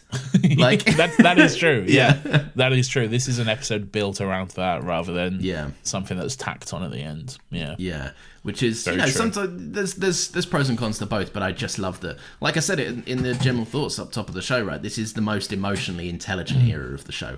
I'm getting the sense. Right, so I don't know, for them to devote an entire episode to essentially say goodbye. I also like the fact that that's all we got of Rory. They don't undercut the moment by being like, I don't know, in Amy's afterward on the book or whatever. You don't have been like, and Rory says hi. Rory says hi. Yeah. We see Amy's name then on the gravestone. And then the fucking heartbreak and pain on the Doctor's face, that just look of distraught when she's gone. The very gif I sent you when I finished the episode. Yeah, and I was watching that very scene at the same time as well. Yeah. So then in the TARDIS, it's just the Doctor and River. The TARDIS feels very quiet now as well. It does that classic thing where they just make it seem empty, you know, more empty than it should be.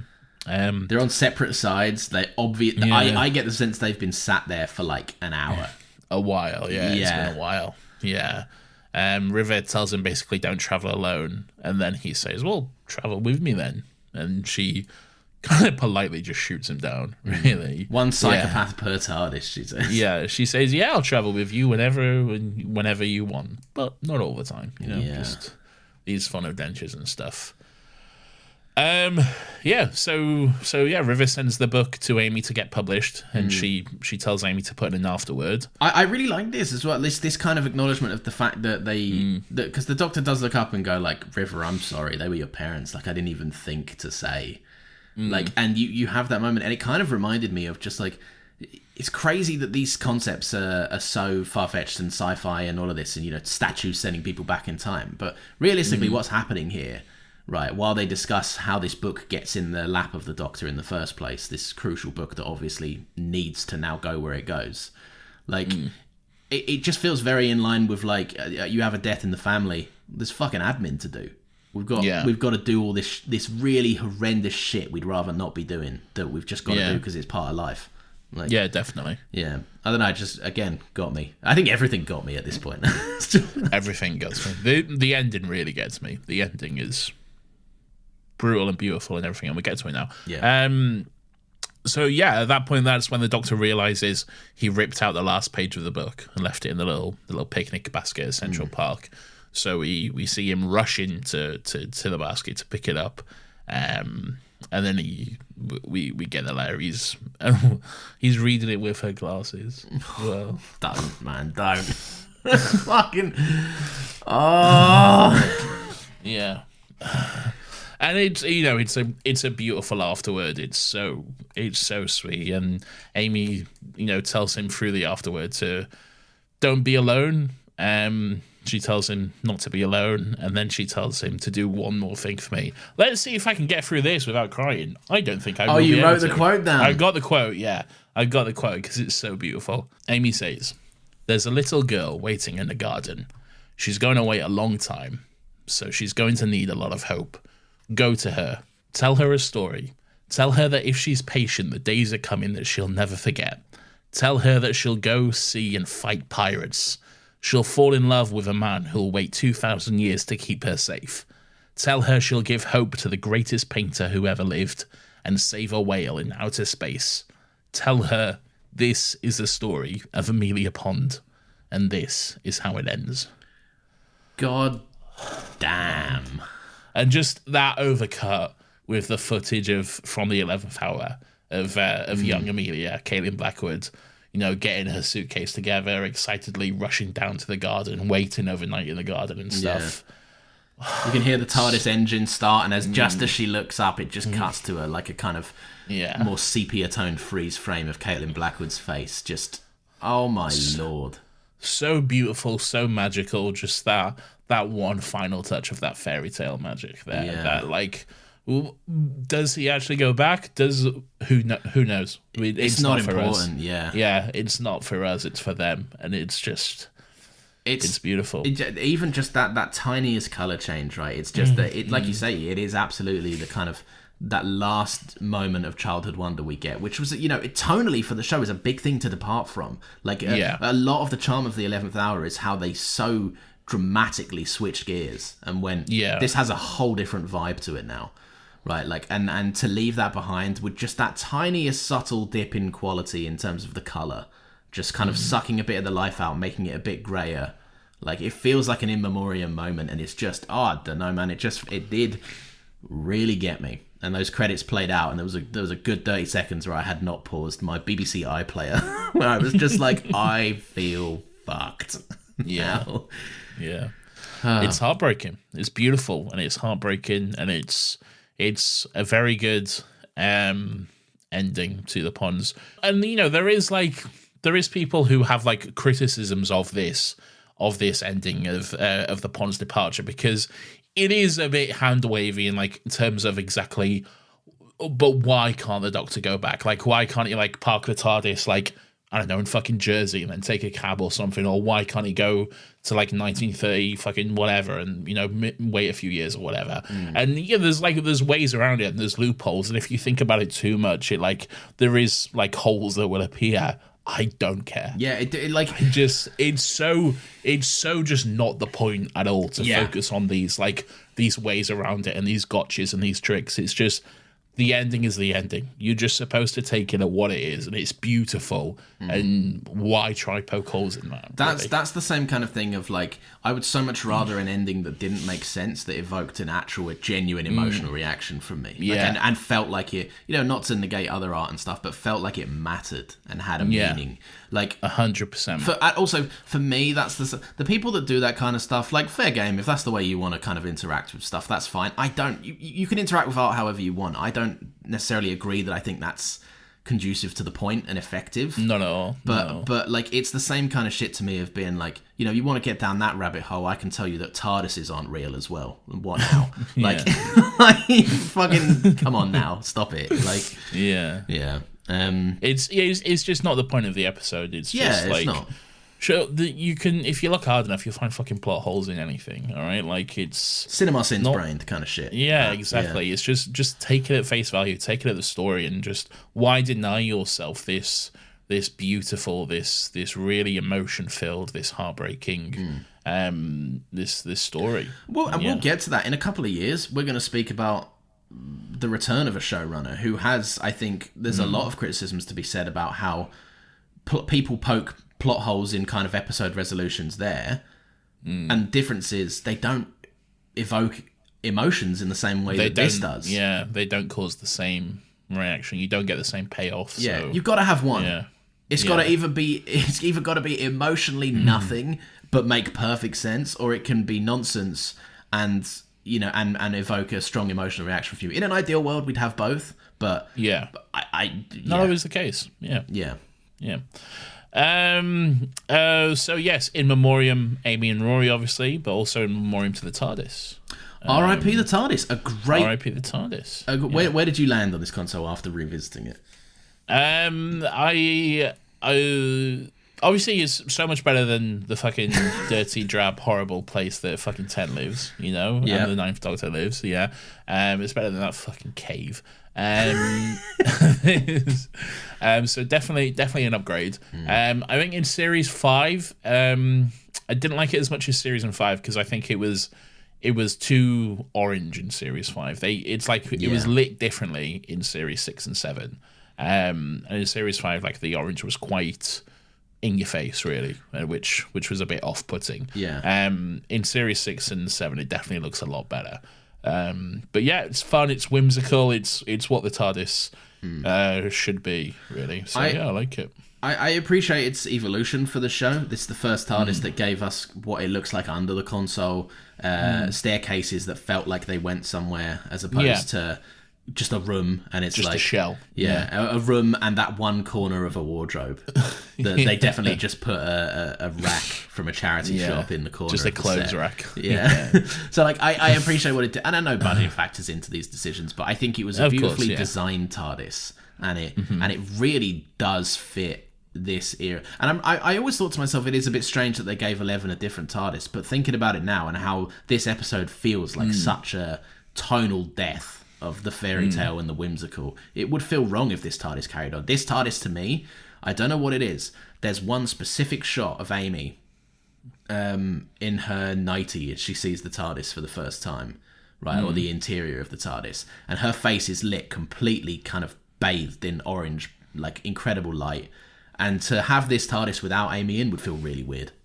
Yeah, it would. Yeah, and it is definitely going forward. It is a tonal shift for the show, and in more ways than one. Because not only is it in memoriam, rest in peace to the TARDIS, also in memoriam, rest in peace to the 11th Doctor's drip. The vibe.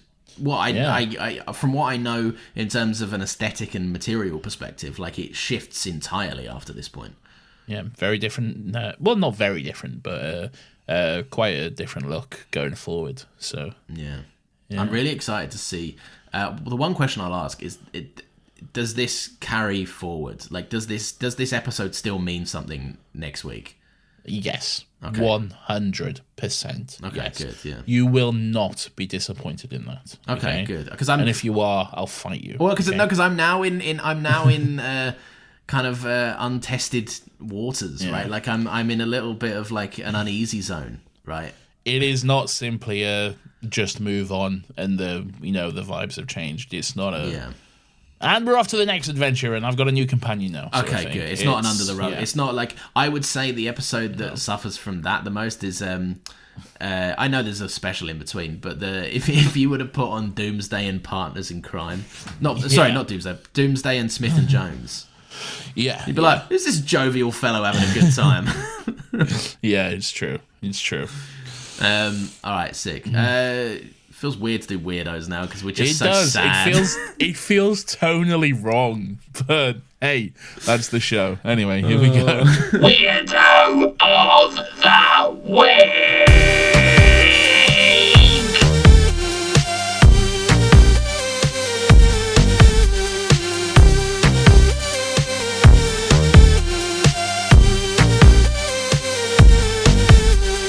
Weirdo. I was just thinking there we need a sad funeral version of that theme for moments such as this. Well, I was shaking my head at you while it was playing it. That was my recognition of I'm not going to do the ooh this week. I know. It doesn't feel respectful. Yeah. Anyway, this is everyone's favourite segment of the show where we get to take a chance to look back on some of the weird and wonderful and grubby little characters who come across our screens each and every week. Lawrence, tell me about this goon. So it's the goon. It's the collector's bodyguard bloke, the goon that throws Rory into the basement and kind of throws him the matches. And Rory's like, why are you fucking even giving me the matches? And he's like, it's more fun this way. And I just want to know like what kind of amusement he's getting out of it. It's not like it's not the day and age for a live feed where you can go up and watch Rory struggle. Right. That's true, actually. Yeah, he just leaves. Yeah, he just leaves. And also, even if he was like, even if he did see what was going on, the fact that he's giving him matches, he can't see any of the things unfolding. Like, it's I don't know, just it just felt weird. It felt like an evil goon line to be like, it's funnier this way to watch you struggle. But unless you've got a cup to the door, man, you've got a boring day at work ahead of you. Yeah, that's fair. Yeah. Good stuff. Thank you very much. It should have been the Doctor for edging on that rock in Central Park. Stop this. Who's your weirdo? The editor. Yeah, fair enough. Yeah, just for the moment that was mentioned earlier. Again, always baffled me. Frankly insane. If you don't know what I'm talking about, just go back and just watch from I'll just watch the episode, you'll figure it out. Yeah. But it's fucking weird, man. Yeah. So. And as an editor myself, I can say that I know all the tricks in the book, and I can sign off that this was obviously an unusual thing, right? So I know every artistic decision that could have been made, from an editor's perspective. So, well, are you knowing you and knowing how pedantic you get about certain things in editing, you wouldn't have done this. You would not have No, done I that. wouldn't have done it. Yeah, because it doesn't feel motivated. Right? No. That's the thing. With in terms of like editing an actual story, like obviously the stuff I edit is mostly just like pop culture clips. It doesn't need the same job, right? But like in terms of cutting, there's supposed to be a motivation for every cut, whether it's a new speaker, a new location, a new intent. And it just mid-line, it didn't have any of that. It was real weird. Yeah. Insane. Strange behavior. Yeah. Anyway, there we go. What's next? What's next, Nathan? It's still got thoughts. It's the time in the show where the audience get to have their say. And if you're new, what you can do is write into the emails. And if you're new, you can write into the emails. Still got... Fuck, sorry. You alright? Yeah.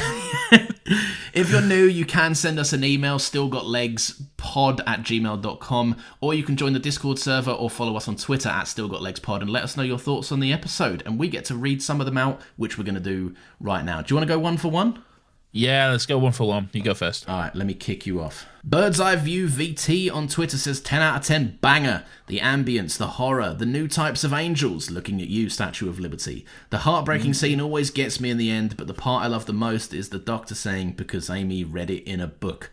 Ooh, the chills. Beautiful. Yeah. I thought a nice, concise review. There we go. Thank you very much. This one is from Dion Evans, who says, hello, Nathan and Lawrence. Hope you both are keeping well. Wanted to say thank you for the many months of SGL and HHP since I last wrote in. My thoughts on this episode? Not much I can say that probably has not been said. At the time of release, I was in and out of Doctor Who, that I really didn't care for this ending. I think I was actually happy that this era was ending, but this time around, it's broken my heart into bits. I've really enjoyed every second of these characters, and this has broken my heart into bits. Some little bits I loved. River and the Doctor were just perfect. Cleaning the TARDIS together, beautiful. An angel of Statue of Liberty, yes, thank you, Moffat. Just Amy and Rory being them, they're so great. I'm annoyed I slept on this for so long. Beautiful episode. Keep up the great work you do every week, guys. It really helps make things easier. Send in some Welsh love your way. Brackets Dioch. Dioch. My pronunciation was probably awful there. Dion. Thank you very much, Dion. Dioch and vow to you, good sir. I said the same thing too. You don't know what that means, all right? I presume it means epic podcast, lads.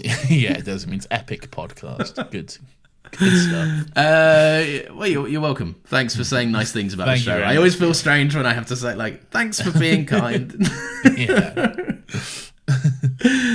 This is on Discord. Carney says, as a kid, this broke me. As an older kid, I'm waiting for Big Finish to release a true crime podcast about all the companions who've just vanished. Okay. And of course, the Eighth Doctor and Jackie Tyler will be there as well. They'll be there, of course. But I like the idea. I figured if there could be a host for this, it would be Clive. But okay. I know he's long dead, but I can picture him. He was gone too soon before the era of podcasts, I think. I'm pretty sure he's been in a Big Finish as Clive. Surely, really? Yeah, he must be. He'd be ripe for it. He would be ripe for it. Yeah, because they could be like the Eighth Doctor could be like, I know a guy, right? And then Clive comes in and is like, I've done loads of research on this bloke that isn't you yet. Perfect. It's a moniker. He's a harbinger of death. Who else would be good for a Doctor Who podcast, like a true crime on all the disappearances? Obviously, the entirety of Linda. Oh yeah, of course, that makes sense. Yeah, that's their whole fucking modus operandi, you know. Also, minus Peter Kay, but fucking. You could get a nice stationary mic to that fucking concrete slab, couldn't you? Yeah, sure. No, Elton and his concrete girlfriend doing a podcast afterwards. Just buy the one mic and just hold her up to it when she wants to speak. That'd be pretty cost effective. Sure. What's next? Emails. This email is from Ruth Jones. Hi both. Of Gavin and Stacey fame. Ha ha ha, very funny. I've been listening to your podcast for a while, starting with the episodes featuring my good friend Catherine. Hey. Then getting hooked and listening to the whole back catalogue. And I finally caught up in time to join you for Angels Take Manhattan. While I love Amy and Rory's ending and think it was the perfect, sad but happy departure for them, I've never grasped why the Doctor couldn't see them again. He says another paradox would tear New York apart. So I understand that maybe he couldn't go and get them and take them back to their original time, but going for a visit wouldn't change the course of time or cause a paradox. And if New York at that time is the problem, then he could have arranged to meet them anywhere that isn't New York. We know he could get messages to them because of River getting Amy to write in the afterword of her novel. If we look at the years they were alive, Amelia Pond is age 7 at the start of the 11th hour. Then by the end of that episode, it's 14 years since Fish Custard, therefore she's 21 for Series 5. In The Power of Three, Amy says we think it's been 10 years, not for you or Earth, but us, 10 years older, 10 years of you, on and off. So Amy is now approximately 31 in Angels Take Manhattan, and they're sent back to 1938. I'm going to leave this out because that's a bit of a spoiler for something I'm going to show you soon. Sure. Therefore, if they take the same ages back in time with them, Amy is now age 31 in 1938. Her gravestone says Amy died age 87, 56 years later. Therefore, she dies in 1994. At the start of the return of Dr. Mysterio, the 2016 Christmas special, the 12th Doctor is in New York on Christmas Eve in 1992. You mean to tell me the Doctor is in the same city as Amy Pond for her penultimate Christmas on Earth, and he's not popping around for a mince pie and a cuppa? Sorry, not buying it.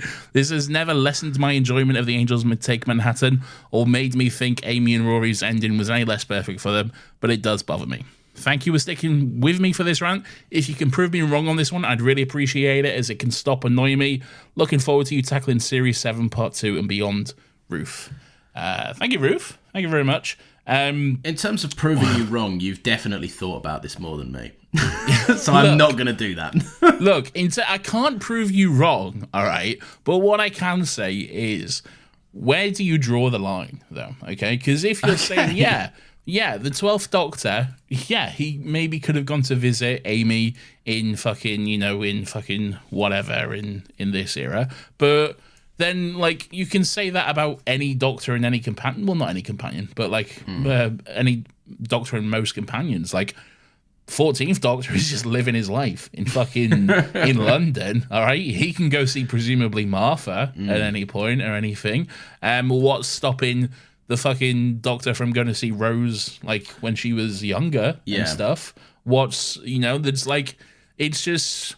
There's a time to say goodbye, I think. There's a time to say goodbye, close that chapter, and move on, okay? And I think that's just what the story is, really. Yeah, there's a part of the audience member that I think has to come to terms with the fact that contracts were up, right? And that's that's what it is, right? And ultimately, like, if we're splitting hairs about, like, how and what, you need to consider that this is a character that can go anywhere in time and space. Writing a definitive exit point for a character that can never be visited upon again, because, again, I want to stress, the contract was up, right? Like, you can't just... It's very difficult to say that a character who can go anywhere at any point can't go anywhere at any point. So exactly. Yeah. So, because... You can apply it to any relationship, really. If there'll be some loophole for anything, so it's just like I know it's a bit of a nothing answer, but you just don't have to think about it too much, really. I respect the inclusion in the email as well. That's like, this doesn't tarnish the episode, which is like, if it was ruining your enjoyment of the episode, I would be like, I don't think that's the correct way. Have a word with yourself. Yeah. Anyway, what's next? And also. Congratulations on being friends with Catherine. Oh, I will say, Catherine was somehow voted the favourite host of this podcast, which was great in the Discord. Everyone in the Discord voted Catherine their favourite host of Still Got Legs, so that's great. I think for my own mental health, I don't want to see how many individual votes we got. I don't think it was an actual poll. It was more just like a vibe check. Oh, okay, that's fine. Really. All right. Yeah. And everyone was like, yeah, Catherine's the best. We all love Catherine. Oh, that's fair. We all do love Catherine. That's very fair, yeah. And then also Ari has been doing the brackets, the ultimate bracket, as well. And Catherine's one and only weirdo that she's had on that bracket so far has won the ultimate weirdo for the entire RTD1 era as well. Fucking hell. Congratulations, Catherine, I guess. Okay. You're all meat riders. All right. So there we go. Well, that's Catherine not coming back for a while. We got to re-cement ourselves. This one comes in from Kate, still on the Discord, and it says, as a kid I was always terrified of the angels, but thinking about it now as a history student, it would be literally my dream to be sent back in time. Yeah. What time period would you go to if you could choose? The future. Oh, okay, but you don't know, it could be fucked though. You're taking a risk there. I go to a point where it's safe. All right? You don't know. Remember, you are stuck there forever. Well, okay. Oh, yeah, and I guess the angels don't send... I'm sorry, I thought you was asking me, like, where would I go in the TARDIS or whatever. Oh, no. Sorry, I was not paying attention. Where would I want to go? As recent as possible, really, if we're talking in terms of, like, both entertainment and access to medical care, really. Yeah, like, we're living in a golden age right now. Yeah, the further you go back, it's gonna be, you're gonna be bored a lot, really. Yeah. And then also you will die of like fucking, I don't know, a cut on your leg or something. So like, you know. Yeah, if Sudocrem wasn't around, count me out. Exactly. What am I going to do? And I don't have all my home comforts. Yeah, exactly. How am I going to watch my movies? Yeah. How am I going to watch Doctor Who? How am I going to do my little podcast? Yeah, exactly. Okay? Oh, we should have got ahead of the curve and done it. We should both go back to 2005 and start this podcast then. As the show. Yeah. That wouldn't be the same. Then we'd be like, oh, let's revisit this show that just came out. What do you think's going to happen? Have we got another email? It's your go. Oh, no, it's not. Sorry, it is my go. I do have another email. This one is from, the email name is just Crazy Plant Lady, so that's pretty cool. Nice. Hi, guys. I found this podcast around 15 weeks ago. I've been slowly catching up since then. I'm so glad that I did. Listening to you guys argue and yap about Doctor Who has been very entertaining, and it's sad that I can't continue to binge it. Oh, I was going to be like, why can't you? And I was like, oh, because you're caught up. At least now I have the opportunity to email my thoughts as I'm doing now. I'd forgotten so much about this episode, so it was such a joy to watch again. I love mostly everything about it except for the Statue of Liberty being an angel, but that's fine. Controversial. Yeah. I love the way... I don't think that is controversial, but still. Are we in the minority for Statue of Liberty so, enjoyers? Yeah, I think most people don't like it. Oh, I like it. I thought it was fun. I love it, man. I think it's great. I love the way that it showcases Amy and Rory's love for each other. I refuse to believe that anyone could watch the scene before they jumped and not shed a tear, as well as River and Doctor's relationship. How they utilize time travel with the use of the novel and chapter titles is a highlight. And I recognized Amy's glasses and... I'm not going to read that out because, again, spoiler for something there. Okay, all right. We're going to get into hot water with these emails. So we are. You guys got to be careful. I did some Googling and I found out that there's an actual published book called The Angel's Kiss, a Melody Malone mystery, which is based around this episode. I hope to read this book soon and enjoy it as much as I did the episode. My weirdo for the week has to be the Doctor for reading the book out loud in public and going yowza at Melody, a very doctorish thing to do indeed. I can't wait till you get around to the next season with my favourite Doctor, Peter Capaldi, but nevertheless, I'll be sad to see Matt Smith leave in 11, I think, weeks. But yeah, oh my God, that's coming up soon, isn't it? Jeez. That is coming up, yeah. Thanks for the wonderful podcast. Jojo, pronounced yo-yo. So there we go. Nice, thank you. Oh, so yo-yo then. Okay, I get that now. I was like Jojo pronounced yo-yo, and I was like, yeah, of course it's pronounced Jojo. How else? But like, it's like the European thing where the J's are Y's, so it's yo-yo. Oh, I see. Okay, yeah, like jogger is yogurt, you know. Yogurt. Yogurt is yogurt. Yeah, because I used to live in Germany, and the yogurt would just say jogger. And for the longest time, I called it jogger, not realizing that in German, the J is a Y sound. You're going out and being like, one jogger, please, my good man. One jogger, please. I'll take a jogger, my good man. That's like piss takers, or people probably thought you were just fucking trying to wind people up. Yeah, probably. Then again, I can't remember the last time I've been out in public and you said the word yogurt. So it was like my dad saying, "Fucking, I'll have a pizza with jalapenos, please." Oh, I've had jalapenos. I've had what are you doing? The worst one I had, I worked in a bar and I had someone order a portion of nachos. No shots. Yeah, and I was like, I actually laughed and went, you are joking. They went, what? And I went, you're not. That's bad news for you. That's brutal. That is brutal. Another Discord message comes in from Ace. My first seasons of Doctor Who were seasons 5 to 7, because in my country these were the only seasons available on Netflix. Didn't have a clue what was going on half the time, but I loved seeing this ending and it made me sad. Found out sometime later that no companion is there forever. So that's that, I guess. I love the simplicity to that. Listened to the pod for almost a year now and never had the courage to write something in. Can't write much else though because my English is not the best. Love listening to you guys and keep going. We will keep going. Oh, beautiful. Thank you very much. Yeah. And that is my English is also not the best, so don't worry about it.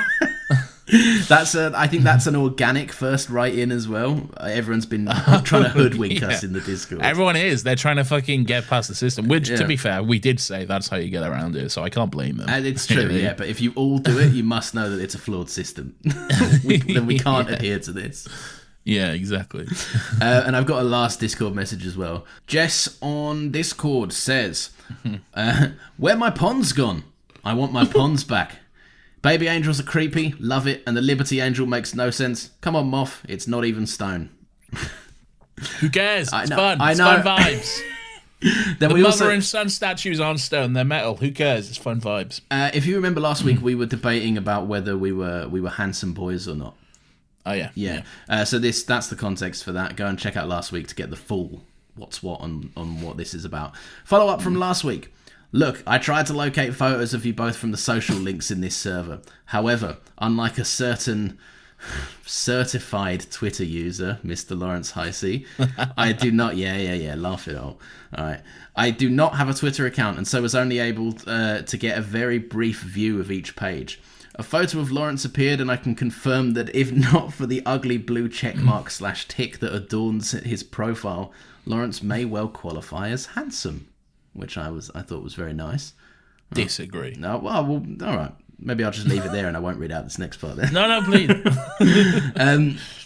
There was no access to any photos for Nathan, so I must leave him hanging unless he wants to throw a photo into the server, and by Lawrence's decree last week, that makes you hideous. I don't know what I said there, but... That's brutal. Not sure I agree with that one, but it's what Lawrence said. You may want to provide a photo to fix this, Nathan. Oh, so I'm assuming I called you hideous. Okay. You may want to provide a photo to fix this, Nathan. I can say that the dog on Nathan's Twitter profile is an adorable dog, though. That's Harry? No, it's Sally. When Harry met Sally. There we go. I knew which the is reference. genuinely what those dogs are named after. So cute. That is very cute. Yeah, we had Harry, who I've mentioned on the podcast before, and I put a picture of him in the Discord server. He sadly passed away in 2015. But in 2015, we also got Sally. And she was named that because of When Harry Met Sally. It's very cute. It's very cute. Yeah. And so, until next time, Jess, she, her, and then there's an edit to the message, which says, reluctant edit. Nathan posted a photo. Guess he's all right and no ugly checkmark. He qualifies as handsome, but it was 3 years ago. So who knows? A lot can change in 3 years.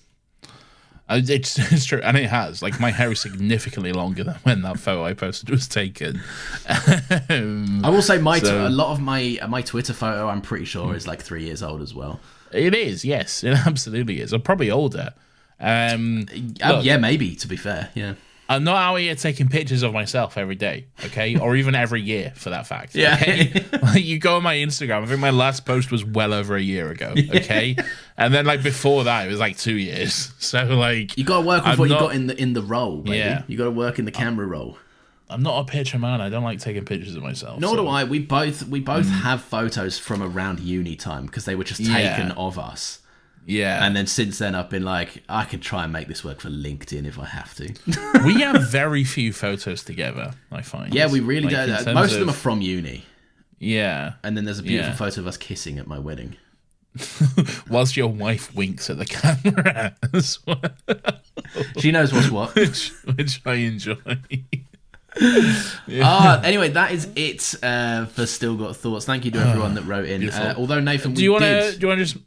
Sorry. What was you going to say? You're going to ruin my segue for the suits. Maybe I was, yeah sorry. Oh, God, I don't know how I said it now. Sorry. Although, before we wrap up, we'd still got thoughts. I do want to just, I want to give something airtime, if you'll allow me. Right. Okay. And I'm going to stop being cute. You know what this is. I do. So Avery sent a message in, unrelated to the episode, but David Tennant just confirmed that he prefers the brown suit to the blue suit. Nathan, how does it feel to be proved wrong? Did you see this clip of David Tennant? I did. I went and watched this video because I cannot stress quite a few people tagged me on Twitter in it, and also tagged Still Got Legs on Twitter with it. So good stuff. Thank you guys. Yep. So yes, I did watch this, and I will say, okay, look, all right, David Tennant is entitled to his opinion. Okay. However, oh my god, I don't think what was said changes anything I've said. If anything, it backs it up, okay? Okay. Because David Tennant says, yes, he does prefer the brown one, but he prefers it because it's shabbier and messier and not as nice. He describes the blue suit, and he describes it as being a nicer suit. It looks nicer, it fits him better, it was of a more quality material, okay? And my argument has always been that the brown suit looks like shit, okay? It looks ugly. If David Tennant likes that it looks ugly, then good for him, all right? But in terms of visual appeal, the blue suit looks better, and that's what I enjoy, all right? That beautiful, rich blue suit, okay? It's so beautiful, it's so blue, it's so crisp. What an outfit. I can't disagree with you, because he did very much make the point where, like, hey, God, the blue suit, I preferred it less because it's so much better and comfier. Right? Yes. And I don't think it fit the character as well, right? So I will give you your credit there, right? One thing that I did really enjoy about that little clip was he described the process of, like, the costume being made up. And it was like they went to Gap, and there was one pair of, like, shabby, really shitty quality brown, like, suit trouser or something. So then they went to every Gap in Wales and bought every pair of. It's such a fun little story, and like, and he's right. Like, you need so many for, like, an actual production like this. You need one for the stunt guys. You need one that can have a harness in it and be a bit sizes a couple of too big. Like, of course, great stuff. No, it was fun. I really like seeing that video. That was a I like it too. I always like just hearing David Tennant talk about stuff, and it's good stuff. He should do more of his podcast. I love that podcast. He's a really good interviewer. Too. It's good. We should get him on this. Yeah, we should. Let's get him on now. Let's get him on. Come on, David Tennant. Here he is. He's just been in the corner of the room. When are you guys going to stop talking about Matt Smith? But he's the weird little, like, fucking CGI version, the little gremlin creature. And we got him in the little cage. The bird cage. In the corner. Shut up, David. We're doing a podcast. All right. He starts glowing. Tell me the human race is degenerate. No. Not now. No, it's not fair. It's not fair. Not now, David. Oh, this is the worst time for this. 2 hours and 11. We did well. I tell you what, there was times there I was like, fucking hell, this is going to be shorter than I expected, and it was. I was thinking this would balloon out. Yeah. But hey, there we go. Turns out we're both just too sad. Yeah, we were too depressed to carry on. Is there anything else we go over? Any other business? I don't think so. I'm ready to do the outro if you want. Quite a formal way of introducing the outro is coming up, but what I will say is maybe this Wednesday there'll be a little surprise for everyone, which you can probably figure out what it'll be. But very nice. There we go. Very nice indeed. Very nice. Which we're about to do right now. We are. So. We're about to go into it. I feel like that was Nathan's passive way of just reminding me as well, because no one else needs to know when it gets recorded. Kind of. Yeah, I thought so. I remembered. All right. All right. Well, sometimes I don't. Sometimes you don't, and then you cry at me because we have to do another 10 minutes on the mic. I'm not a late man, all right? Like, I'm normally well in bed at this point, all right? Well, you said that the other night you was up until 10 a.m. You didn't hear that wrong. 10 a.m. he was up until. That was special circumstances, and I suffered the next day, and I had work to do, and I slept through the whole day. Brutal. Anyway, speaking of something that I said, thank you very, very much for listening. If you've enjoyed the show, you can leave us a little 5-star review. That would be cool. We haven't had a new one in a while. I'd quite like a new one. Everyone go leave us a review and be nice. Or be mean. Say whatever you want. And then if they're funny, we'll read them out. Yeah. So there's an incentive for people. Just don't call us late for dinner. That's a saying. Okay. Call us what you want, but don't call us late for dinner. Call us what you want, but leave a 5-star review. I cannot stress that enough. Okay. Yeah, please. That would be very, very appreciated. Also, did you guys know that you can follow us at Still Got Legs Pod? You can also email your thoughts on over every single week to stillgotlegspodcast@gmail.com. And if that's not enough, if you just like, those are fucking nerd ways of getting in touch with the boys. You can join the Discord server. The link to join is in the show notes. Come along, have a good time. We're doing polls there. We've spoken about it a few times in the episode. Just general chit-chat, really, about Doctor Who and other things. Lots of fun times. Indeed it is. Also, a massive thank you to Nina for managing the short-form content. I've contributed this past week. I've made 3. Oh, you had to get that in there. You had to work that in. I had to work that in because I just wanted it on record, right? Ah. A lot of talk about me not pulling my weight with TikToks, and that's mostly justified, but this week, on a rare instance, it's not. Well, everyone thank Lawrence for his hard work on the TikToks. Well done. Thank you. And cheers to Nina or whatever, anyway. No, thank you very much, Nina. You're a hero. Even when you told me you were not doing them for a while, you still managed to throw like 4 in. So like, crazy good stuff. Also to Pierce, thank you for being the Discord marshal and also for keeping Nathan humble in the mod chat about his graphic design work. He's always so mean to me on my graphic design. Peek behind the curtain. Nathan really likes making the graphics for the show. Like, he's spoken about his admin passion before. And every now and again, I'll just see, these boys will be up later than me, right? And I'll wake up in the morning and it's a right breakfast treat to see that Nathan has gone, Pierce, what do you think about this? And he will have just just gone, yeah, it looks like shit, dog. And I'm like, okay. And then I just have a little cry to myself. And I will say, after that point, he then is like, you should change this, and he's very helpful with the feedback. He's very helpful. Yeah, he is. But it's really funny. Brutally honest. Oh, God. Also, if you feel so inclined, we have a Ko-Fi link in the show notes. If you want to help us out with the running of both the shows that we do, that would be grand, but there is zero pressure to do so. Everyone is always welcome here to enjoy the episodes for free and forever. And speaking of both of the shows that we do, Nathan, we have another podcast, don't we? We certainly do. It's called Another Happy Pod. It's our pop culture podcast where every week we get together and discuss something in that realm, be it a movie, TV show, video game, a book, maybe. We've never done a book. So, yeah, have a listen. It's good fun. We talk about good fun stuff. And if you're tired of X-Mania, we're coming to the end of it, all right? So don't worry. There'll be other stuff to come. There'll be more series to come. There'll be more series to come, okay? But a special guest soon, maybe. If ever gets around to fucking asking. Don't include this. If I fucked it up, I don't know. No, I'm going to keep it, so... Okay. Lovely. Thank you so much for listening. We will see you next Monday at 10 a.m. Stay beautiful, stay mournful, and stay wistful of the era gone by. Remember you. Will you remember me? Don't let your... Bye, everyone. Bye.